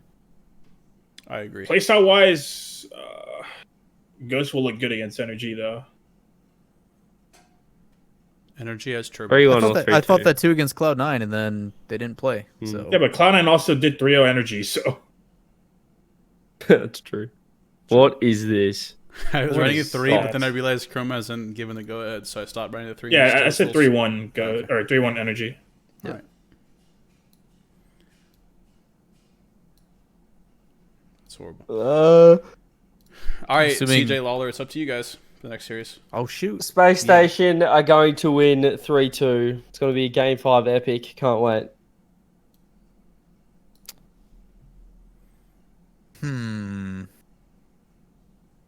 Arsenal's gonna have his work cut out for him on this one. Whoever I don't wins think it's this... Never mind. Definitely Game 5. 3-0 spade. No, I'm just kidding. That'd be the Yeah. dream. 3. It's definitely gonna go to 5 because I want it to. If you think about it statistically, Space Station beat NRG. NRG beat G2. This triangle has to continue, so G2 probably wins 3-2. Because nothing makes sense in Rocket League. You know, the top 3 teams that were always considered to be like top event A, So there's never been a season where they beat each other. So the nice thing is this will probably, based upon my assumption, this will be slated to the last game of the day. You both will have a warm up, which you both should win. So all that stuff is negligible. Does not matter. It's all null. Lawler, I really appreciate your reasonings for the schedules, Yep. and that's all I'll say. God, this is tough. This will be a fun one. Good way to wrap the season. I have to go with the team I've been most impressed with throughout the whole season. And that's SSG. Space Station. You doofus. I think this one's going to Apart come from down the Sonic to series. does AXB clutch it up or does Chicago clutch it up? And so far this season, I've seen AXB do better. So Space Station 3-2. All right, I'm locking it in. Yes, sir. And the last game is also a Game 5 because it. These like no, deciding. no, sort the of- other way, the other way. Jahzo, What are you cheater. doing? You got me. You You got cheated. me. You Jahzo, your me. bias is showing. Your bias is showing. Got me. It's. Oh, I was just waiting for him to Pretty write much- 3-0 next to it, like 3-0 G2. pretty much not watching the podcast and listening. We've just said 3-2 to Cocky, Space not Station. cocky. Jahzo's going to okay and then put a 3 next to G2 and just They try to got get me. away with it. Pure C. Good But attempt, Jahzo. PK Cloud9 final series of the day, maybe not depending on the scheduling. I think this is a game 5 because, as I said, I feel like all these deciding games for placement are always so close. They're never like a sweep. Stylistically, who do you guys think has the edge? Cloud9. Cloud9. Especially with the way they're trending. I'd agree to that. 3-2 Which Cloud9. I'm glad that we're actually like having to consider this again. Yeah, it's nice not having Cloud9 be on like a 4-series loss streak. Yeah. Yeah. I would say Cloud9 3-1. I think they're going to be more dominant than a Game 5, to be honest. I do too. I think PK has looked awkward with their new addition and still haven't figured it out. I think C9 had found a key to success, where PK are still trying to find it. That's why I think C9 is going to win 3-1. Yeah. I think this will probably be like game 3 or 4 in the week. It'll probably be a lot earlier than expected, and I think that's beneficial for Cloud9. By the way, after I'd agree 3-1. yes, what about you, CJ? Were we convincing you enough to go 3-1? 3-2. I'm happy to go 3-1, but I think I just feel like it's going to be game 5 because Knights still have like a 30. This is to make 8% regionals, I chance believe. of top so 6. Yeah. So forget the stats, forget what the placements and stuff mean. Like if you look at just the game, Cloud9 playing how they are against PK playing how they are, what convinces you it's going to 5? What's PK going to do to make it a closer series than we think? I think PK pretty clutch, sort of. They'll always step up on the occasion. I think Gyro really steps up when it really matters. So I think that'll bring it closer. But I think as of right now, I'll go 3-1 Cloud9. But I just think that because of the occasion and to make regionals, I can see Pittsburgh putting in a really good show. Does the Reddles demo game, do you think that's going to cause disruption at all? Do you think it's going to be a major opponent? Like, No, Gimmicks Monkey game. it's going to be non-existent, I think. Yeah, you're not going to see it. Cloud9, I mean, Gimmick is the monkey. He's moving around too much. So Reddles is not going to have an impact if he's even demoing that hard. I'm worried Gyro is going to be lackluster again. Gyro's just not going to show up. And AJ will be going for too many mechanical things. So I think PK are just falling back on really, really bad tendencies that have been plaguing them the entire season. So I don't think any one of their attributes is going to overpower something of Cloud9's. I'm happy with 3 on them. fair enough. Fair enough. Over to Europe land. Yeah. Yeah. 1 second.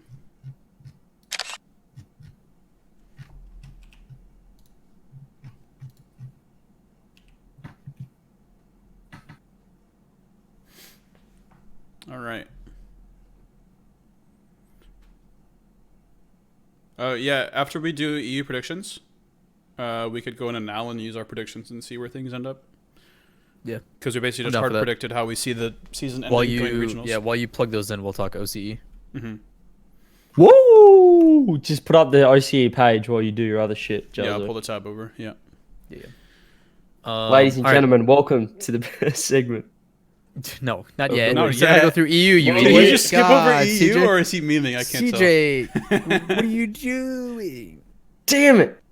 He was All right, excited let's- to explain how he lost. Yeah, explain that one. I We'll get to wanna know that. about that one. We'll get to that one. All right, mouse endpoint game 1. Who we got? What are you guys thinking? Mouse Hit me with it. 3-1. Mouse 3-1. Yeah, Mouse 3-1. Even They with look the good. performance last Endpoint week? don't look good. Yes. Yeah. Even with the Endpoint, results I last couldn't. week for endpoint. They lost to Singularity. Yeah, it was singular. Yeah. Yeah. Well, Endpoint lost both series. They lost to Singularity and they lost to Dig. Dig. Yeah, nah, 3-1. There's no that's it. 3-1. Yeah. Yeah. They're good, but they're just not top echelon. Yeah. Barcelona TSM. I can see Barca 3-0ing, maybe a 3-1. But I think TSM are broken now. They nearly they're pretty much guaranteed 9th. Unless something goes really They wrong. could get 10th, I believe, right? Yeah. If Monaco Yeah. wins. Monaco Well, sweeps. So Okay. for those that don't know the tiebreakers, it is game differential, then it's head to head. TSM does have the head to head. So they have to win. Let's see what it's at right now. It's minus -12 for TSM, -15 for Monaco. So even if Monaco sweeps, It goes to head-to-head. it goes to head-to-head and TSM has it. So Yeah, why is it? That's Why don't there's we no do the chance. predictions on Nowlin? Wouldn't it be better to see the predictions while doing? it's Yeah, fine. custom scenarios. It's fine. It's We'll going to show the placings. we'll make it exciting for later. It's fine. It adds build up. It's too late anyway. never It's mind. yeah. It's all good. Yeah, I think it's 100% they guaranteed ninth. So I don't really think they care, which might mean they play well. I mean, we saw it before. But nah, I'm pretty confident in Barcelona. Same. But do TSM get a game or no? Because they don't get two, but do they get one? Yeah, Barcelona hasn't been convincing, and I think this is their last chance to be like, okay, it's a defensive team. We're gonna have a lot of space. Let's do what we do best. But I need to see it first. They've been kind of rocky at times, so I'd give TSM at least a game. All right. 3-1 is what I would say. I'm keen. Monaco Singularity wins. 3-1. 3-1. You think Monaco snags one? Yeah. Yeah, I'd agree to that.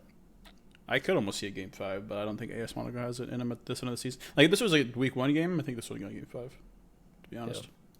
I don't know. I'm liking Singularity recently. They're showing up in the European Invitational. They had a good series against Endpoint. I think they're back on the upswing somewhat. Monaco, I can't trust anything that they show after that Barcelona series. They should have won at 3-0, and they threw it away. 3-1. We're all keen. Yeah. I think it's fair. Siege. 3-1. FCB Do it. Mouse. Yeah, Do we what? Barcelona Mouse. This is 3rd place versus 6th place in Mouse. This is a heater. Yeah, this is actually a really important match because that'll put Barcelona technically, if they win like we expect them to, that'll make them end 6-3.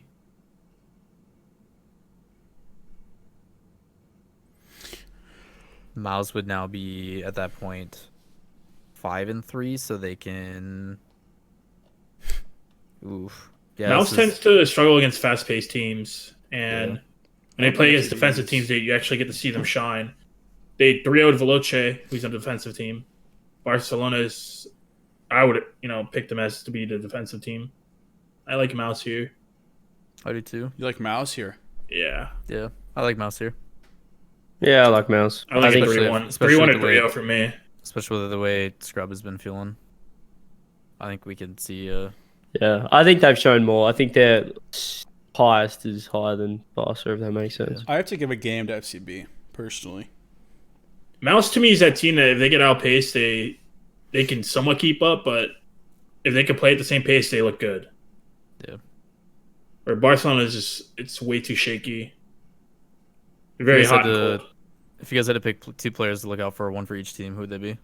Obviously for Mouse, it's for me always Cux speed. and I always pick speed though. Cux and Diva. Yeah. Devo. Diva's so hot. Because Yeah. Cux really Divo- does shine against really slow matches. He shines. I guess speed is definitely a good pick because he was the player of the day during that Veloce series. Yeah, I want to see if speed can recreate because when he was feeling on, Cooks looked really good because he was just cutting that rotation and just putting shots away, which was exciting to see him not like rotate out, play super defensive. So I get where you're coming from on that Yeah. as well, Chrome. Like just look back at Mouse Veloce, they just crushed them. It was exciting to see someone exploit that defense. So that aggression I think is going to play a big role if they can beat him early. Challenge, shut down dribbles from Devo or Flakes. But Barcelona's going to, I think, have a much harder time trying to work those passes in if they do. Yeah. We've got Vitality and Veloce. This is first place versus 4th place. This could potentially be the last game, but I assume it'll be. Yeah, I mean both these are close. Rec Dig is also like 2 and 5, so I assume this will be flexed to last. I think this will be the last series because you got first place team. I mean, does Veloce even have a chance to get top 2? Do they need Dig to lose? And they have to win? I think so. They and that's don't why have a they'll do it. chance. I don't know if they have a chance or Oh, not. they don't have a No, chance? because there's 2 7-1 teams and they're 5-3. They can That's only right, finish that's 6-3. So Okay. it's gonna come down to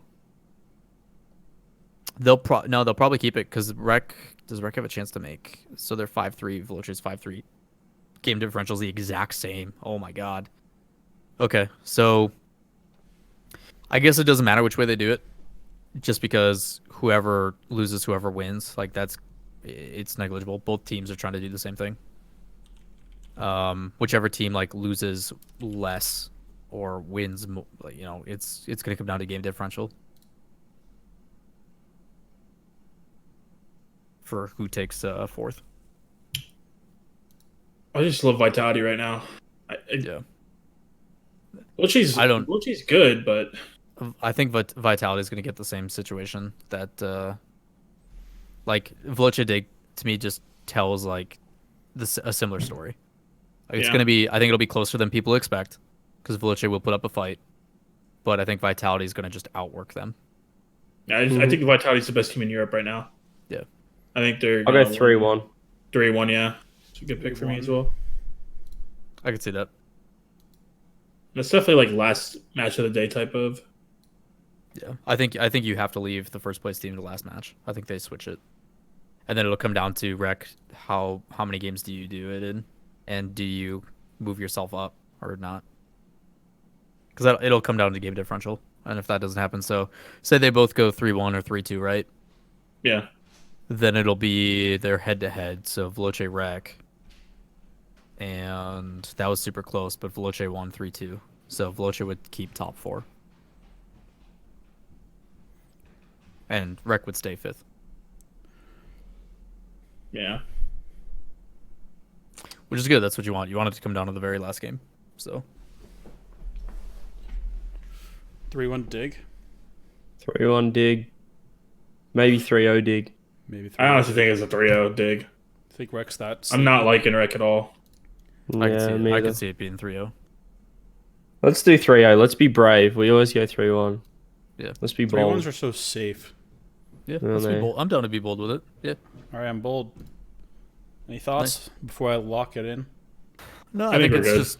I think we don't really need to go into styles or anything. It's just these teams are the best in Europe. They're gonna win their last Yeah. matches. Like if it was a week one, then we could talk about style ups, but it's like Diggs looked a lot better compared to Rec. Rec hasn't. Yeah. I don't know. I'm not liking what I'm seeing with them. You need all three to really step up, and it's most of the time it's one or at most two, and it's just not enough against a team like Dig. Yeah. All right. Well, if that wraps us up for predictions, So what we're gonna have you do, if you're down, is we're gonna have you jump into Nalin, plug in stuff, see what happens, and then CJ can hit us with OCE recap for last week, and then kind of give us a quick heads up on the following week. Sound good? yeah. Woo! Let's do it. Ladies and gentlemen, welcome. Let me pull up OC real quick so people know what they're looking at. All right, time to take a nap, guys. Have fun. I'm kidding. Every other segment, we try to give like 15, 20 minutes. CJ, you've got 3. Go. Welcome, ladies and gentlemen, to the Oceanic. You know, Too actually, you far, got though, 10 yeah. minutes. Spend 9 minutes on Yeah. your loss, and then 1 minute on the other matches. We don't care. Ouch, dude. We started off week 4 in the Oceanic region with Cringe Society versus Ground Zero, the match of the day. It should have been, and I guess it was. Ground Zero reverse swept Cringe Society. Oh my. If you are not familiar with the Oceanic region, Cringe Society is Drip 8, Torzos, and Spardoge. Ground Zero is Deca, Jules, and Express. Ground Zero got the reverse sweep. There was like 3 overtimes as well. All 1-goal games nearly. Well, actually, I think, yeah, they were. So that puts Ground Zero up to 3-1, and Cringe Society lose 2 in a row after being swept by Overt last week. We then went to Esper versus Mind Freak. Esper nearly beat us last week. They did beat Ground Zero as well, so they're a pretty good team. However, Mind Freak swept them. And Mind Freak now 4-0. You wouldn't read about it, but they're playing well. So they're looking to, push themselves further to the number 1 spot as we are at the halfway point, I guess, of the season, pushing towards the end of the season. They're pretty good. Esper are a team that don't really scrim, so you don't really know what you're going to get with them, but they are pretty good on their day. And then we went to Fury versus Renegades, and lo and behold, we lost 3-1. Another game where we decided to have more shots and lose. So, unfortunately, we hadn't learnt our lesson from week 1 against Mind Freak. We lost to Fury. CJ, let me ask you a question real quick. We cut you off. Are you happy that the way you guys played? No, Like, I'm not. No, not at all. No, not at all. That you lost. You're happy. Okay, sweet. No, not at all. Sorry, John. I mean, like, look, we played our game. Like, that's the positive way. Like, how you want to play, but you just the game was in our hands. It was in our control. We had the pressure. We had the aggression. We had more shots. I'm so happy with that. And if we just keep playing the way we play, we just missed a few shots. If we just put our shots away, we'll win that series again. So I'm very happy with how we played at the end of the day. And we'll just continue doing that. Nothing changes next week. We just need to work on our accuracy. That's it. Just work on the accuracy. We'll put those shots away. We'll get that 3-0 sweep.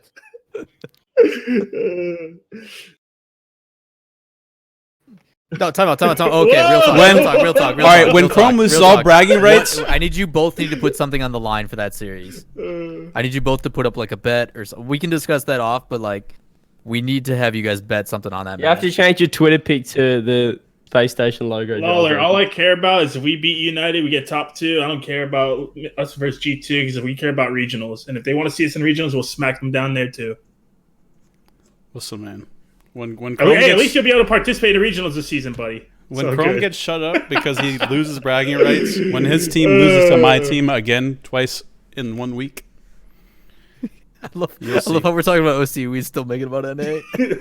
That's all Chrome. Let's get back to this series. Roast me. It's about me. Roast me. CJ, we were winning roasting you. Roast me. It's about me. CJ, how do you lose to Fury 3-1, man? Okay, so What's basically, going on? Basically, like, you scrim teams and no one plays defensive, and the top teams in OCE are all aggressive as fuck.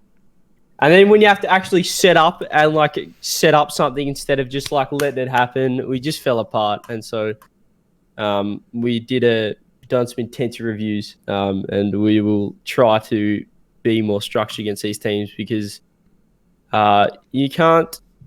You actually have to set up when you have 3 in net. You have to like be a bit more solid than what we are. We're more of we verse like a Cringe or a Ground Zero who we've been playing the Gauntlet and stuff. They're a lot more free flowing. It's a bit more, I don't know.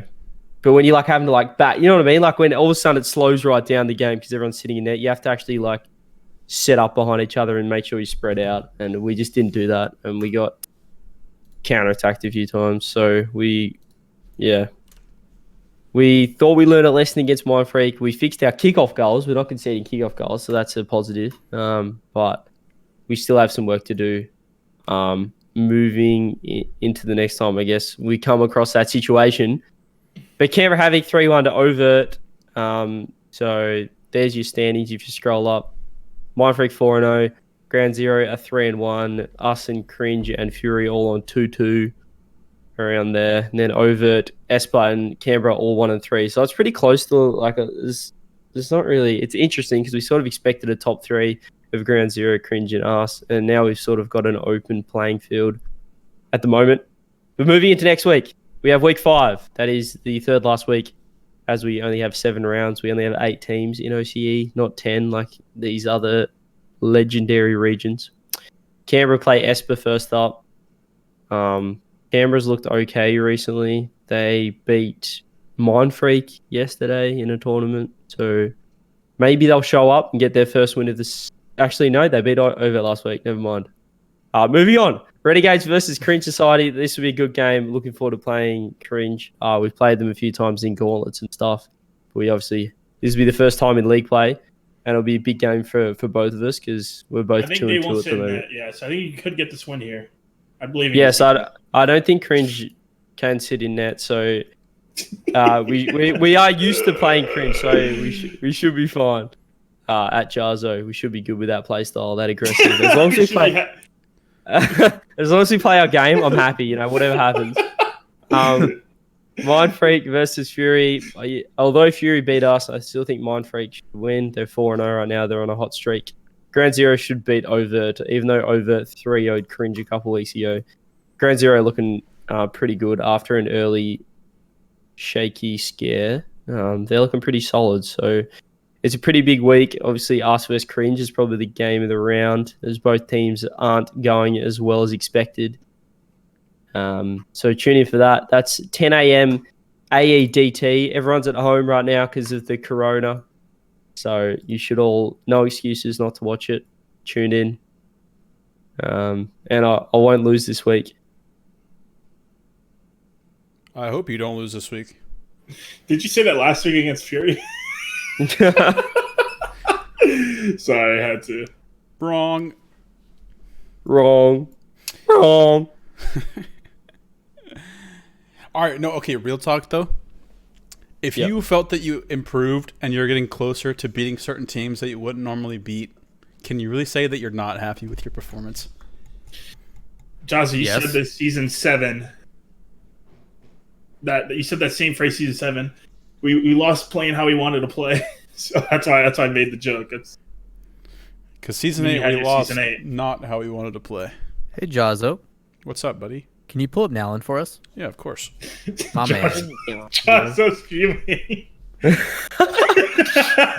But getting back to what we said, just let it go, Jahzo. It's okay. Sorry, Jahzo will get the last laugh somehow. It's all good. Hey, in about 30 minutes, it'll all be let go, and then next Tuesday when the results come in, they'll be in. I look so forward to that. Cocky, not cocky, Jahzo. I think we're just gonna have a segment where like we give one of you the floor, whoever wins, and you just get to ego stroke the whole time. Pure C for like 5 seconds, 10 seconds, whatever. I don't just let 'em like go. that because you're supposed to have the banter before the series, not after. You're not supposed to kick him in when he's down. That's why this is so fun. That's why me and Chrome it arguing. will be is- fun. You can kick me down if we get top 2, just No, off my- beating United. But you know what I'm saying? Like, No, my problem is even if we win, trash on me. I'm not going to want to. Yeah, The exactly. game's already You can- happened. There's no fun That's in what I'm it saying. anymore. We can see each other in regionals, then you can talk trash to each other. Well, It'd be great. I guess, but regional. This season doesn't mean anything. I hate it. There's money on the line, Jahzo. A lot of Who it. cares about money? I want to be the fucking best. I don't care. I don't care. I don't care. I don't care if there's money on the line. Jahzo, it seems like you're giving up. I don't care. I don't care. If you guys enjoyed this terrible Virgin impression, join us on our watch parties every weekend. You'll get that and more, like Snasky, which we don't need to do here. Don't even go there. Or Anyway. tennis was a good one. Tennis was top tier. You guys are the All best. right. Not competitive safe for work. sisters. So I loaded up some predictions from us into Yep. NA, and it pretty much breaks down kind of how we expect. SSG, like Chrome keeps saying, they beat United, they lock in top 2, right? And then they beat us, they lock in top 1. They're the only 8-1 team. Go through NRG. I mean, it's clear. They're like a top 2 team. They're really good this season, and our predictions show that they beat Ghost. I mean, they basically just lock top 3. The only way they can't get top 2 is if we beat SSG, but we predicted that not to happen. Sonics, overwhelming that we predicted them to be top 4 in the end. I'm surprised how well they're doing this season. Like, if you had told me Shock, Dapper, and Sathu would come from the RLRS to getting top 4 in their debut season, I don't know if I Debut. believe you. Especially Imagine- like how they looked in scrims when they based the power rankings off what pros think. Pros based it off scrims, and there was like no tournaments to really judge a team. Well, I guess there was Astros, and they did absolutely abysmal, losing to RS teams for a team not even in RS. And then they just come up and show up in RLCS. That's definitely something to be proud of, regardless if they get top 2 or not. Yep. To read the results for audio only: Space Station first, Energy second, G2 third, SQ 4, Sonics, Cloud9 all the way in 5th, Ghost in 6th, PK in 7th, Rogan 8th, United in 9th, and Flight in 10th, getting auto relegated. I expected Any- Flight to get relegated. Yeah, the only big shock here is, I guess, probably Sonics in 4th. Sonics top 4 is pretty crazy. I wasn't too sold on the AJ missed roster changes and stuff. I know First Killer was going to take some time, and I still think they're a roster change or so away from being really successful. So the rest is pretty stable. I think Cloud9 Xenon around. up to 5th is crazy. Yeah. Yeah. If you swap Sonics and Cloud9 and showed me this before the season, I'd be like, okay, I believe you. Mm-hmm. the thing that depresses me the most is like obviously people in chat are like, see, Sonic's top 4. You thought we were memeing, but we mean it. It's like I want to see the Sonics team go play at LAN and just get smacked. Schmick. Absolutely. They have been changing their playstyle recently, so Yeah. they have been getting a lot more aggressive. I've been happy with them the past couple weeks. I used to be one of their biggest haters. I just hated their playstyle. I hate that they go full Renegades and put way more shots than any other team, and then they still lose. Like the teams that are playing, like they did against Ghost, they did against PK. It's like, why are you guys doing nothing on defense? It's still winning. It drives me nuts. But then we don't get to see what would actually happen at LAN. So I'm sure they're pretty bummed about it too. They hate us too. It's all good. Yeah, it's fine. I'm over it. But hey, if they turn it into a positive for themselves, using it as motivation, more power to them. Good for them. Yeah, At least they're credit, they're showing up, coming in clutch.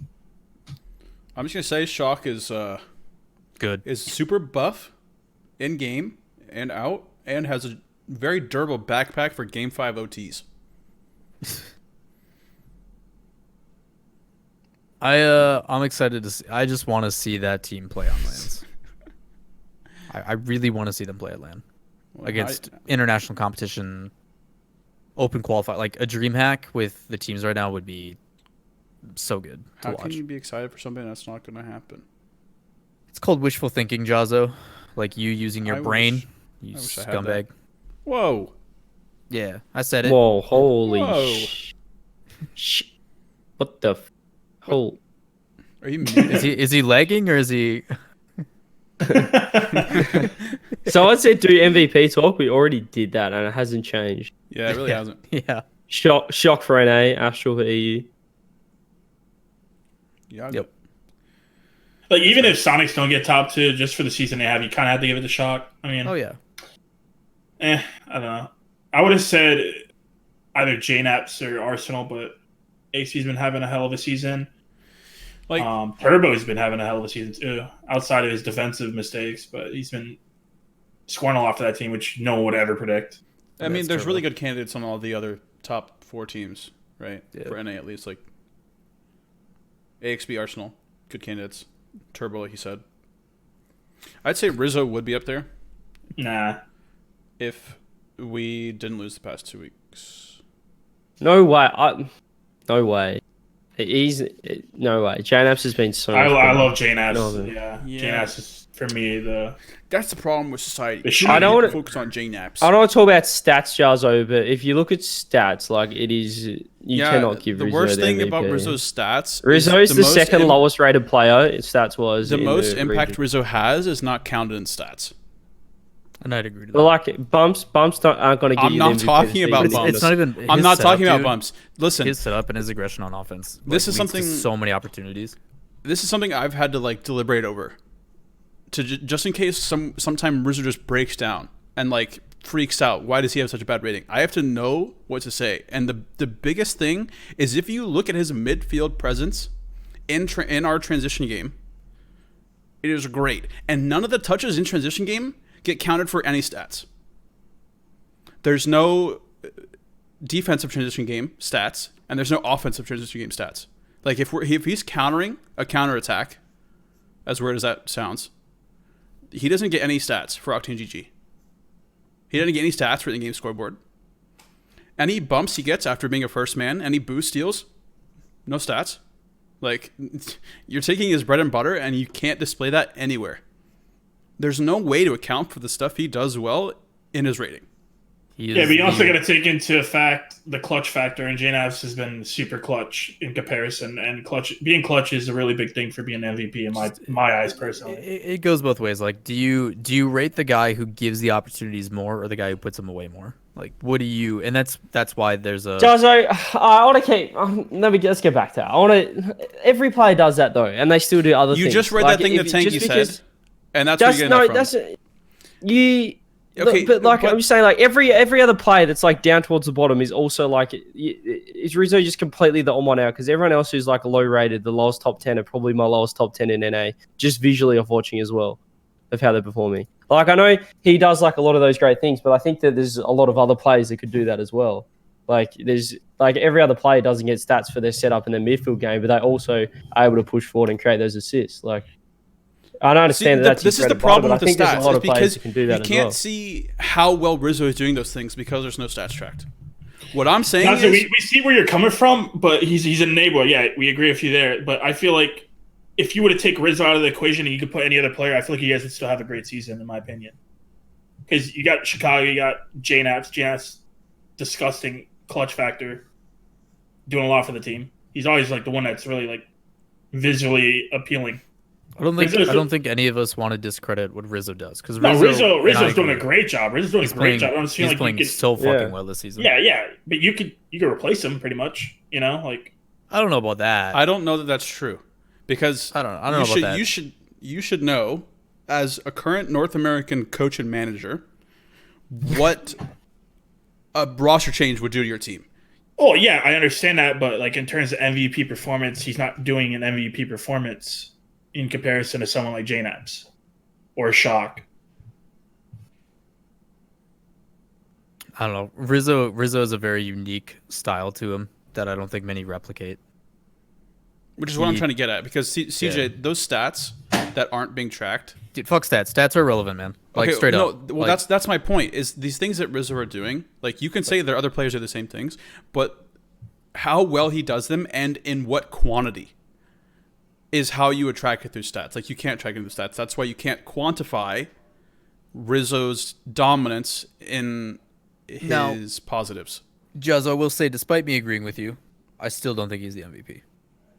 I think he should. I think he should be considered by all means. That's what I was just saying. Shock. I would have considered him early weeks. Yes, he was playing really well. But I want to say that I noted it during a viewing party that like early in the weeks he was good, but exactly. He's been pretty quiet. Yeah. Apart from the first 2-3 weeks. And that's gonna happen when you guys have losses. That happens. So I don't know. I do agree that I don't think he is easily replaced or as easily replaced as Chrome may make it sound. I think he is a very unique and special talent. I mean, I meant in the sense of like, if you didn't have that player, like your team would be absolute, useless. Where MVP is like someone who's like really elevated the team to the new level. I don't think Rizzo's really elevated G2 to a new level. I feel like that's JNaps in my eyes with how he's been playing consistently. And I think that like if he's a unique player, but that might mean if you had a different player, I don't think you guys would play the same, but I think that you guys could play well in a different style or like a little bit different structurally. I guess the way to phrase it is like if you want to compare, straightforward, if I take Shock and put him on another team and I take Rizzo and put him on another team, which one is going to be more beneficial? I mean, it's all dependent on play style, right? Right. I feel like if you're just plugging and playing it, because the shitty thing about MVP is it's such a team-oriented game. It's so team-focused to where you're talking about the most valuable player. That in itself is an arbitrary conversation to an extent. Like, people can be impactful, people can do really important things, but when it really comes down to it, Rizzo does things that are really impactful to his teammates to make them successful. Same thing with Shock. Yeah. So it's just Shock, I think, has that awe factor of this team was expected to be the bottom barrel, like 9th at best, according to pros, according to scrim results, according to everything. And Shock has been part of the sole reason that they are top 4. Like, not saying the other guys haven't made moves. I'm not saying that Dapper hasn't had good performances like he did on his birthday and stuff, but like Shock week in and week out continues to show that he's like big dick in the room. Like, guys killing it. So that's why we give him the nod. Well, then the fact too, in my eyes, like I said, when it comes to MVP, I think of like clutch factor. Shock's been super clutch, and Rizzo, in comparison to Shock, has not been as clutch for me. Yeah. 100% think Shock wins MVP. Yeah. Oh yeah. If he doesn't, we will throw a tantrum and nothing will change. And if he does, you know what? This show's taking credit. Yeah. Just like we always do. Totally. All right, let's check out EU now. I'm gonna start with Yeah, I'm gonna start with the results just so everybody for audio. First is Vitality, second is Dig, third is Mouse, four is Barcelona, fifth is Veloce, sixth is Rec, seven is Singularity, eighth is Endpoint, ninth is TSM, and 10th is Monaco facing auto relegation. Jahzo's gonna hold left control and then scroll wheel up a little bit so it zooms in, and then we're gonna go from there. What do you want? Like, what do you want? What do you want? Not that. No. That. Whoa. What do you want from me? No. Right. Keep. Nope. I can't. You're 2 seconds behind. I'm reacting to your things 2 seconds after. How am I supposed to react when you're just like, let's go, Beyblade? Well, no. Okay, so my problem with this. Listen, Lawler. You let it rip, dude. Lawler. Rip. No, my problem with this is look at the screen right now. Look at how a third of it is taken up by this blue bar.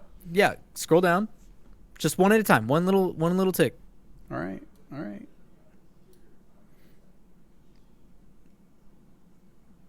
No, I mean like hold control. Scroll down once. Control. It's just one. One boom. One more boom. Perfect. There we go. That's all I we wanted. get You're like somewhere. 5. Well, see, now my problem is damn. my OCD. My OCD is I hate that the percent is. You'll get over it. It's fine. Moving along. Look at it. Look at it. Oh, there's a little scroll bar. Ooh. I'm over it, but not in the way I thought I would be. See, everything's fine, man. Everything's fine. And like because Monaco gets relegated, they don't need to be on the screen, right? If you feel that way. Yeah. Control up. Feels I'll bad, just dude. cut There's them off only entirely. 9 teams in RLCS. Ouchies. Poor So, Monaco. how do we feel about these? Veloce, I think, is the big surprise to bump down that how and like Barcelona comes back in. But these are the 4 we predicted at the beginning of the season, wasn't it? The only one that was up for debate was whether it was Mouse or Rec, I think. No, it was, Oh, no, it it's was Barcelona. Barcelona. Yeah. Rec. Yeah. Yeah, that's it. No, because we were all super gung ho on Mouse, and that was kind of like our hopeful. I think Barcelona was the one that we're all like, oh, I don't know, man. Yeah, we And were they trying to decide started- Veloce or Rec instead of Barcelona. Yeah, that's it. We And didn't then have Barcelona. Yeah, and then Barcelona started convincing us after like the first couple of weeks. Mm-hmm. I think the rest of this is pretty accurate. I think we put TSM higher because we were hopeful. The storyline, bringing the dynamic duo back. Yeah. I didn't. Honestly, like if my we heart. switch Barcelona My brain. Rec, it could be very similar to what we predicted. Oh yeah. Yeah, I think it's maybe. Yeah, I think TSM maybe 7th and Singularity 8th and Endpoint 9th. Yeah. Oh no, we had Monaco pretty high. I think we had Endpoint and Singularity down the bottom. I don't Yeah, we did remember. have Was I think we thought Monaco was going to be the best team out of RS, but Yeah, that's true. Yeah. clearly wrong. Yep. There you go. What to talk about? I mean, look at Vitality and Dig. I know they're both top 2, but a difference of 2 in their game differential sounds kind of weird. Yeah, Vitality's only lost 12, while Dig has lost 14. If it goes the way we think. Yeah. And that's what Dig's sweeping against Rec. Mm-hmm. Interesting. Mao's doing well. I'm impressed with Barcelona. I didn't think Flakes was going to work out on the team. But Still not convinced, but they've been pretty impressive. Like besides compared to Devo like being my so- expectations. Yeah. Mouse is usually pretty convincing in their wins. The only one they weren't is when they went to 5 against Dig, which was a reverse sweep. Yeah. So, like, Mouse could be in a really interesting position if they would have beat Dig that series. Mm-hmm. Because that would have made Mouse 7-2, Dig 7-2. Yeah. Damn, dude. Close. God, I really hope we don't see, like, a massive amount of roster. Like, I want these teams to continue to build upon what they have. It's Rocket League. It's I inevitable. I know, but please. It hurts, right? Well, we're expecting what? A very long off season, so why not go for roster changes? Honestly, Going to be so many online tournaments. Yep. So Olympics many will be online cancelled. There's going to be tournaments. so many online tournaments. So There might many be- online tournaments. As I said, it might be a good thing. We might find a couple that like it reoccur like throughout the off season. You know, we have some off season actual tournaments when the RLCS kicks back up, and we have LAN and stuff. You know, in DreamHacks, we might actually get some decent other tournaments as well. So, hopefully, but someone did say that Sam's regular season is over, and I did see that King Card had the equal best season in RLCS history. That's crazy, man. They, in terms of game win-loss, 7-0, 21-4. Damn, Wow. dude. 21 and Taking the 4. toss of season 6. That's wild. 21 and 4. The King Card. King Card. What a legend. He doesn't know how to lose. Just watch them make a roster change again. Seems like Sam's always mixing up teams every single season. It's not even just like. I mean, that's the only team that didn't make a change, right? The other teams did. Yeah, I want to talk about that as well. Like this season, we say how it's like irrelevant. You know, well, not irrelevant, but like a lot of teams are losing motivation as well. I think it's got to be a shame for teams like this to go 7-0 and don't get their crack at Worlds, so they just stop there. But also, there's a lot of teams that there's no pressure. You know what I mean? There's no land spot on the line. Like it's sort of like it's turned into a big online tournament. Do you guys sort of feel that? There's just I mean, look at there's Energy's less of a- performance, man. It feels like they just don't care. Like, well, look at Cloud9 as well. Like they sort of started off the season. You know, there was that pretty shit, and then I guess the world's got sugarcoat that, CJ. the world's got cancelled and their season turned around miraculously. I don't know if there was like I think it's more so they don't want to get relegated or get put in that yeah, situation. well, that's so what I mean. They do sort of something. started off and they were like, we'll get to regionals, we'll make it. And then they sort of like, holy shit, we might get relegated here. And then they actually turned it on. I mean, I And don't think they're. now Yeah. Go ahead. Sorry. Yeah. Well, I was going to say, like, they've turned it on. Now they're thinking, well, we can nearly get top 4. Like, they've completely... It just sort of like kept going downhill for them. And then they realized, like, oh my God, we might actually get relegated. Like, we can't do this. And then they've actually put in some work and now they're here. Yeah, I just don't think they're a team that like, oh, let's set our eyes to top 2. How are we going to do it? This and that. I think it's more so with them. Let's get regionals this time so we don't get relegated again or get in that position again to get relegated. So, and now that they're there, they can actually look to try to win regionals because regionals is like basically the land, right? So, the higher you place, the more money you get. Since a lot of the money is going into regionals for every region. So, speaking of regionals, is there any delay in the time, or is it just back to back? In the rules, it's back to back. So, like in the rule book, it's back to back. No, I'm assuming if we haven't heard about the delay publicly, there won't be one. A delay. I mean, there's still time for them to delay, right? Why delay? No, it? they'll get it over and done with. Why delay it? There's no point now. Fair enough. So, I mean, you're talking. That's crazy. Season technically wraps. Oh yeah, we're done with the season in 10 days. That's... North American season is 10 days and 12 hours.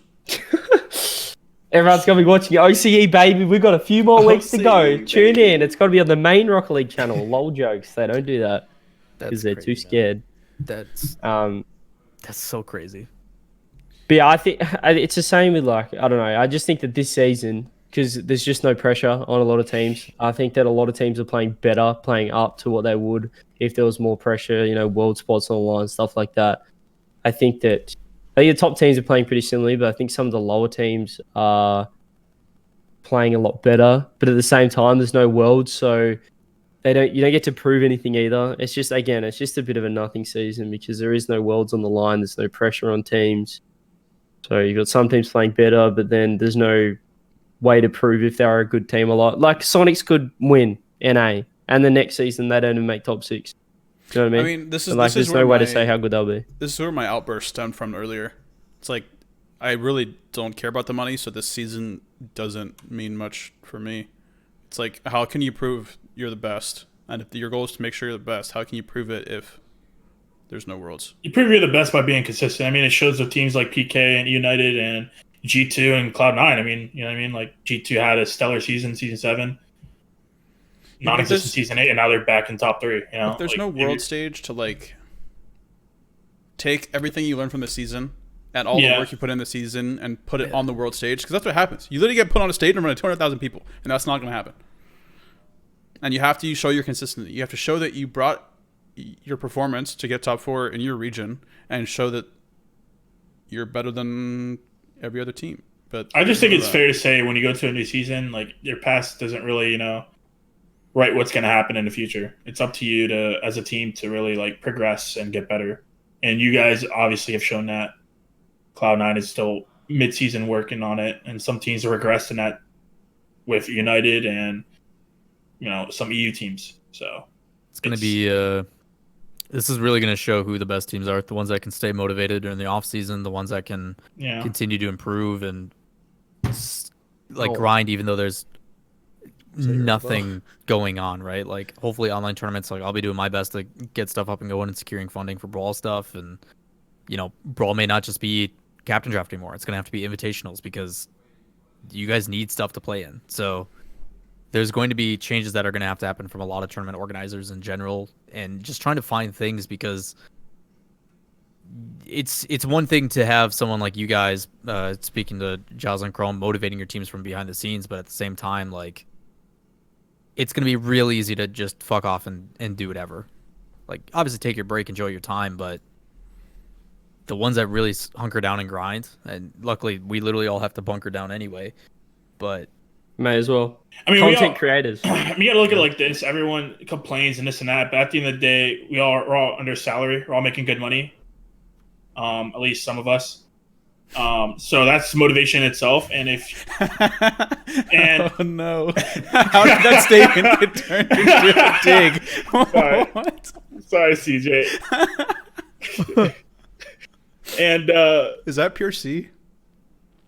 Well, I'm just saying. No, that's pure B, man. That's pure banter. Like, That's pure sad keck for CJ. Yeah, it's the Wild Wild West of no lands and this and that. But if we want to stay at the top and keep that, nice juicy salary, we got to keep grinding.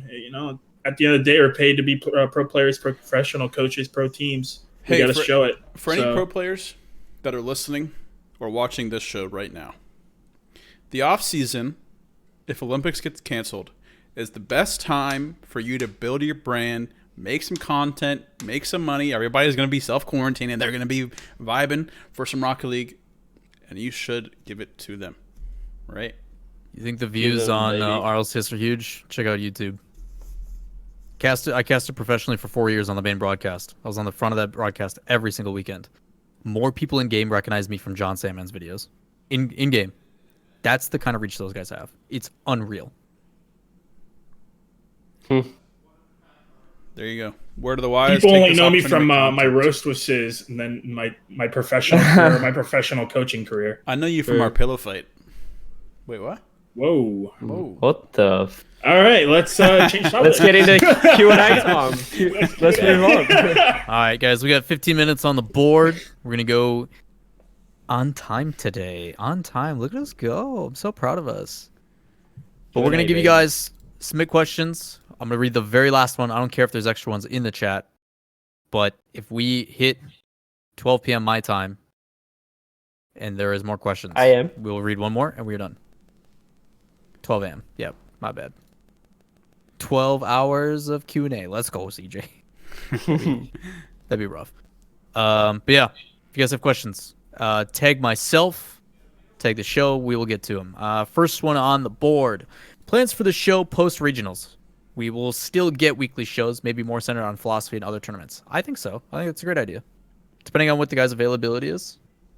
I think. What do you mean? We're not moving. Of course we don't have anything else to do. We're not going. We might as well just go talk. I mean, in a perfect world, when there's no coronavirus, we'd have to work around schedules, whether it be vacations or whatever, Yeah, but most likely we probably can get that going. It all depends. Yeah. Just if you're ever unsure what we're doing, !social in the chat. Go follow those and stay up to date. The Twitter will be the best place to find out if we are or if we aren't, but obviously we'll talk about that as the season wraps up. So, but most likely, man. I don't see why not. Do you think players should have a vote in MVP? I do. Yeah, that'd be good. That'd be great. I think they should be the only ones voting, personally. Shouldn't be down to people, casters watching. Should people that actually played against the people. Commentators don't vote on any other sport, MVP wise. Like, why does Rocket League have? How do you think they determine? Well, how do you think they determine? That's MVP a great for point. The Super Bowl? I never thought about that. Yeah, who determines MVP of the Super Bowl? Oh, sure. Well, in like Australian sports, the umpires vote for it. But obviously, there's no umpires in the sport. The casters. I don't know. Yeah. Let the fans vote. League of Legends lets the fans vote. Oh, the fans will vote for Squishy Muffins or Cronovi or Rizzo. No, I think players vote. There should be like at least the players MVP if they do if they do a separate one. You know what I mean? I think players would be the best. my opinion. Yeah, I think players should definitely vote. I think it'd be a great idea. Or at least a combination of players and casters. I think they should withhold payments from players until they vote for MVP, because otherwise, not everyone will do it. Well, as long as they hopefully pay the players in a timely manner. I mean, that's a different situation. Lawler, do you see the questions in the doc? What? We have a doc. Yeah, We do now. Yeah, take a look at that. Hey, we have a run sheet. Who knew? Yeah, let's go. Man, Here's if another you read one. the chat, you know. Because people have been DMing the show, which we appreciate you guys over at Twitter, Twitch or Twitter.tv, Twitter.tv. I just combined Twitch and Twitter. You can either ask in the chat at twitch.tv/CJCJ show, or you can do it on Twitter, twitter.com/CJCJ show. But people have DM'd the Twitter account, it looks like, and have the first one. Do orgs have media/social media training for players? If not, do you think that they should? It just seems like there are a handful of players with an immature presence online. I can answer firsthand that G2 does, but funny enough, we actually haven't used it because their trainers are all in Berlin, and it's been a struggle to. We haven't even worried about setting anything up online. They want to do it in person. Yeah, most tier 1 orgs do. I think that they expect you to know how to handle yourself, and it's more like if you pull yourself out of line, then you'll, be dealt with or have some lessons, I guess, on what to say and what not to say. But I think it all depends on too, like the esport. Like if you're a tier 1 esport, you make again a lot of views. They probably want their professionals speak in a certain way. But if it's like a smaller esport, maybe Rocket League is not like their forefront, so a lot of orgs don't really care for that, I guess.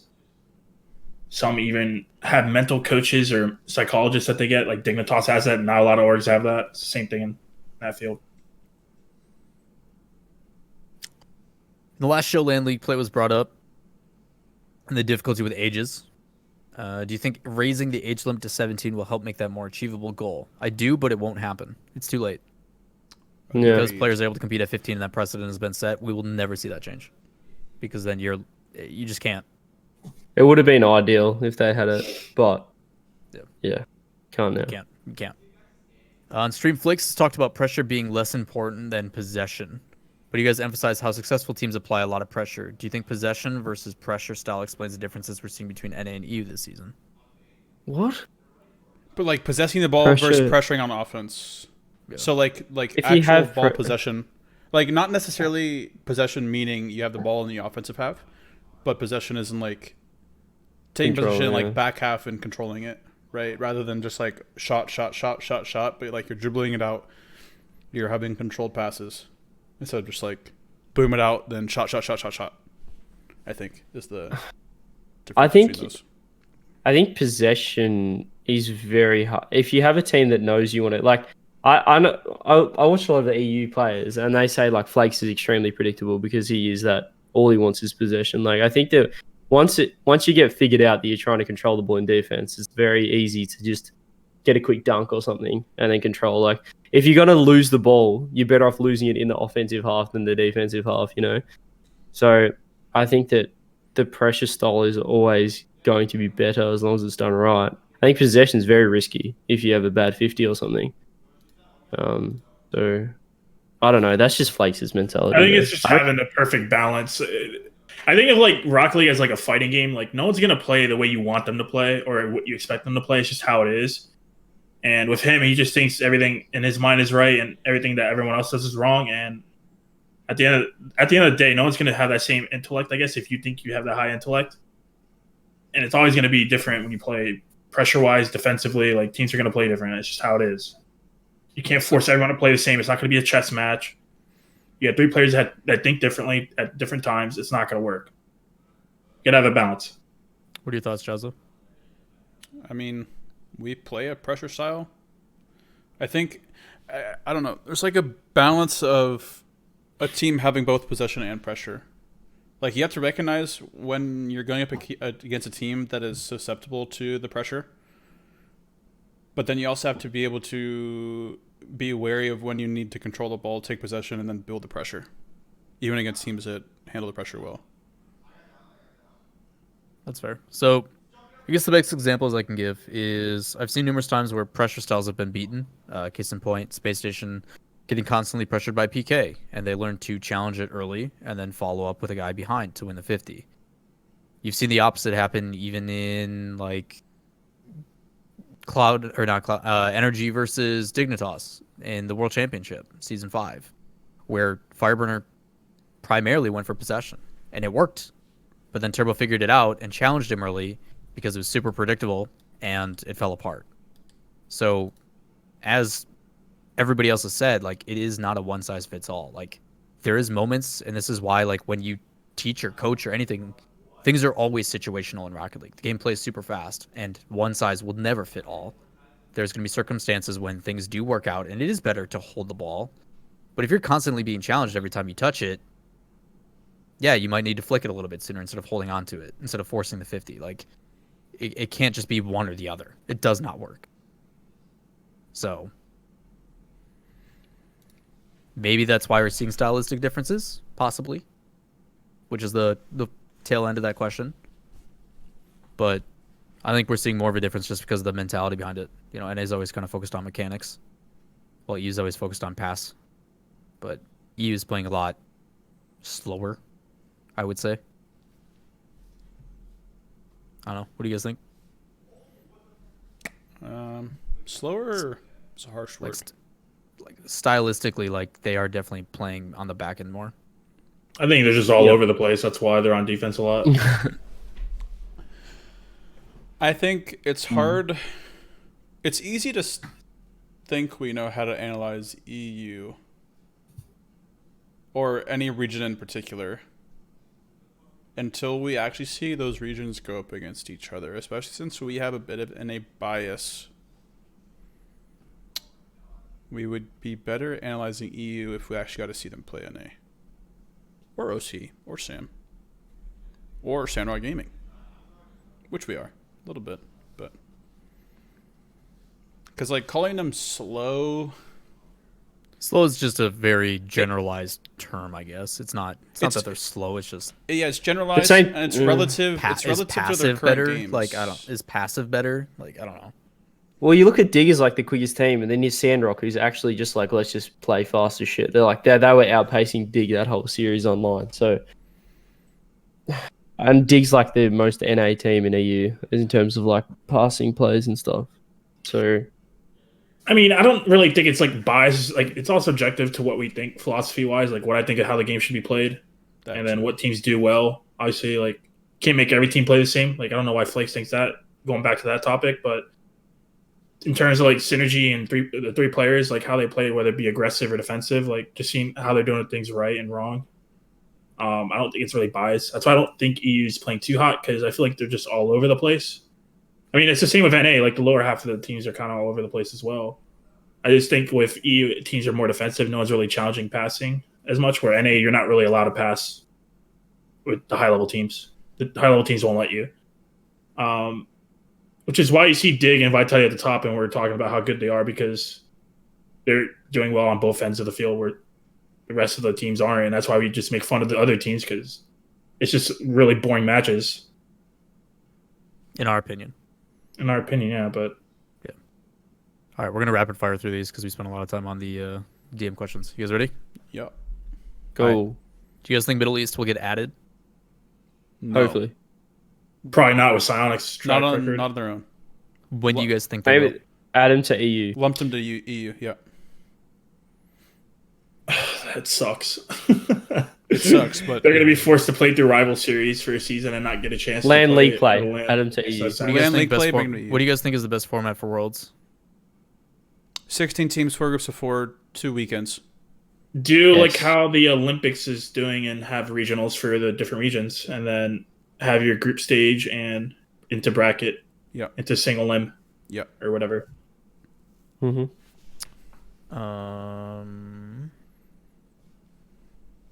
What's your best moment of Doc's season? What? Doc's season 9 so far. Mine has to be. Wait, where's the question I can interpret? It's up. What's your best moment of Doc's season 9 so far? Mine has to be Ghost vs Sonic. He's on like the best series. And maybe NA. What's your best moment at NA Season 9 so far? When it has to be Ghost versus Sonics? I don't know. That was an awful series. Maybe it's RLCS autocorrected. Probably. It's gotta be RLCS, yeah. Yeah, RLCS. Best moment of RLCS so far? Fireburner. Definitely Fireburner, yeah. Fireburner. 100%. Fireburner plan? Sounds good. How do we feel about disconnects? They suck. They suck. LAN League play. suck. Fix disconnects. Yeah. Why can't the people vote? Because then bias will show due to fan base rather than actual performance. People still think Squishy's the best player in the world, and he's not, and hasn't ever been. Big if true. People keep asking me about planning cargo. We don't need to talk about it.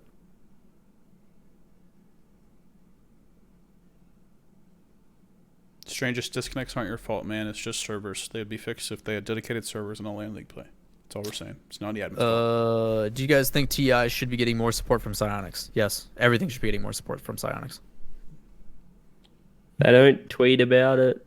You look at you look at Escape from Tarkov, the Makers Battlestate games. Like they're retweeting when people are going live. Like RL Esports should be retweeting when like a pro streaming or something. Just be around and just support the scene in general. Supporting tournaments. If they see Johnny Boy's doing his invitational tournament, just like have the RL Esports channel retweet it. Like just support it. Like there's no reason not to. It's just bigger social media team for Sonics. I think they need to stream other regions too on their main channel. Yep. Those guys some shining light. So the difficulty with that is to kind of explain. So not that it's a good enough excuse, but the reason why they don't is when you go to the RLCS stream, you have people who tune in every week have a certain level of expectation of like what they're getting, right? If I go and watch a TV show, I expect a certain. You get CRL on Rocket League channel, so at the end of the day, it doesn't matter. Yeah, I think that's a cop out. Like that's what they always say. And it's just you get a certain level of production. Plus, it's like their partnership, right? Like Grand Series is something that they're just like, you go do that. Throwdown used to take care of it, so they're like, okay, that's Throwdown's. Like they'll host it, but they don't want it to be a product of their channel, which I don't know if I necessarily. It doesn't matter. I feel like if you're gonna have someone at this stream point, professionally, it was should fine be at on the your start, main channel. At this point, if you're running a world championship and you have these different regions competing for it, then you have to show every region on the same channel. Then they need to start funding those other regions much. And if they're gonna talk about quality of it, they're literally streaming CRL in someone's living room, so. Okay, if you just stream a yeah, season but in take garage, the difference. so. The difference isn't just a desk with a green screen; it's an actual set. Now it's not. Everything's online, but previously it was like a set in a studio with a production like Grand Series. But so is OCE. Not for RS. So OCE, recently though, RS was like in a garage or something like that, or some. RS used to be at someone's house, and then that was only the first season. The second season was in its own studio, and then they brought it to the main studio. Yeah. But like the old studio was still a private set on NGE property. Okay, to cut this question short, I know you're host, but I'm cutting it short anyways. Everything Rocket League Esports should be supported more by Sonics, hands down. Yep. Everything. Yep. Across the board. Yep. We're past time. Quick. I'm caught up on questions. So. We don't. Do you think it'd be better if they put the LAN prize pool from season 9 into a stack season 10 LAN? So basically combine season 9 and season 10 into one. I think they should wait the results from this season somewhat with like wild cards. Like say the like Space Station ends up qualifying, right? Like say Space Station takes first this season, but they don't qualify for LAN next season. I think they should come in as like a wild card bid or something. I think something like that should happen. Point system. Or just having a LAN somewhere in the off season that you get your LAN teams from season 9 and have like a showdown. Sure. So after season 10, you're talking about like off season then? No, before season 10, hopefully. I mean, do we really want to go into the off season and go straight to season 10? It's going to be even more online crap. The problem is coronavirus. Before I get season 10. Coronavirus might not be gone until after August, which by then we're getting into the season. Yeah. Usually season starts like late August, early September. Sometimes late September even. That's the issue. Well, it started in October, right? Corona. No, season 8 started in October. Is that right? Yeah, because I was remember everyone's like it's Halloween or some crap. We had Montreal in September, and then we started BTS as well. So it's possible to have a LAN at least before. The difficulty is everything is speculative based upon what happens with COVID-19. Like, we just don't know. Yeah, we don't know exactly. It Yeah. literally dictates everything right now for not just Rocket League, but like all events. Sports aren't happening. Like, there's no esport. There's nothing, and it sucks. So we're at the mercy of that until it gets, because we don't want to influenza again. So the last question that is being asked, with the roster change, could you see Cloud9's playstyle developing into something similar to Dig, considering how much they look for infield passes in their past games? That entirely depends on, one, who you're replacing, and two, who is replacing them. Because Cloud9 used to be a team I'd say you could like drop any of them anywhere. But now I'm very concerned that their style is very particular to that exact set of three. Even if Torment might be slacking, or people think that Torment's slacking and they're giving him flack, or if Gimmick is being too monkey or not monkey enough, or if Squishy's just not reliable, I think that their play style might not work as well as I used to think if it wasn't that exact set. I mean, you'd also do passing with literally any player. It doesn't have to be the same play style. They can probably adapt a new play style while having added passing into it. It's not like passing is your only game plan or your only style play. Like, you know? Yeah. I think it's just another facet of the game that, especially like a team like Dignitas, they have that same passing-esque play style that Violet Panda had with the old Dig roster. With this new Dig roster, you got a mechanical player in Astro. He's like a Justin for the team. He's allowed to do all this crazy stuff, and then have passing on top of it. You know, so it's still, like Jahzo says, depend on the player. You can still keep it technically. Yeah, I mean, you can work towards that kind of play style with pretty much any team. Yeah. Is it going to be successful? Depends on the player. Sounds good. Before we close out, Jahzo, yeah, Mr. Production, is there any people that we need to thank specifically from either A, being bullied into subbing, or doing it on their own? No one specifically, but everyone here as a whole. You know, it's a good community. All right. Well, you know. Fine. CJ, thank you for bullying Mushti into a sub. That's the only one I remember from earlier. I mean, someone else subbed as well. Locally, I'll link someone else too. Yeah, thanks for watching, guys. Thanks for subbing as well. Really appreciate it. Subs aren't expected. The views are appreciated. You get to see us all roast each other and come at each other's necks all the time. It's fun. Subs are recommended. All right, guys. Well, before CJ sell, it's too hard. If you guys haven't already, top right of the screen, there's a little purple heart. Click that, turn on notifications, see when we go live so you guys don't miss the show. Each and every week, you'll get a notification on your phone or elsewhere if you turn that on. Also, !social in the chat. Make sure you follow those. Easy way to stay up to date on all things CJ show. When we go live, when things are posted online, if you guys miss the VODs or need to find it on Spotify, whatever it is, so you can listen to it on your commute to work. But that's going to wrap it for us. That's the 8th episode of 2020. We've got next week, which is the last week of league play, and then the weekend after that, we've got regionals, and that's it for the season. But I'm sure we'll think of other dumb stuff to do between measuring Jahzos and everything else, because I think you guys are about to get to that point where you guys can start requesting, and I highly recommend that if you are willing to wait to use those interjections into the conversation we talk about, we can spend more time on them when there's less things to focus on when it comes to the actual conversations. So that's going to do it for us. Lawler, your host. We got Chrome, Jahzo, CJ. We're signing out. We appreciate you guys all coming and hanging out. But same time, same place, every Tuesday, 10:30 p.m. Eastern. Come see us. Come hang out with us. We'd love to have you.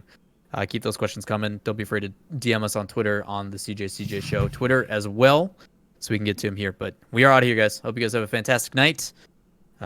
Peace. Stay safe. Love you. Yeah, stay safe. Use hand sanitizer. Wash your hands and your butts, please. Wash your butt. Bye, guys. Later, guys.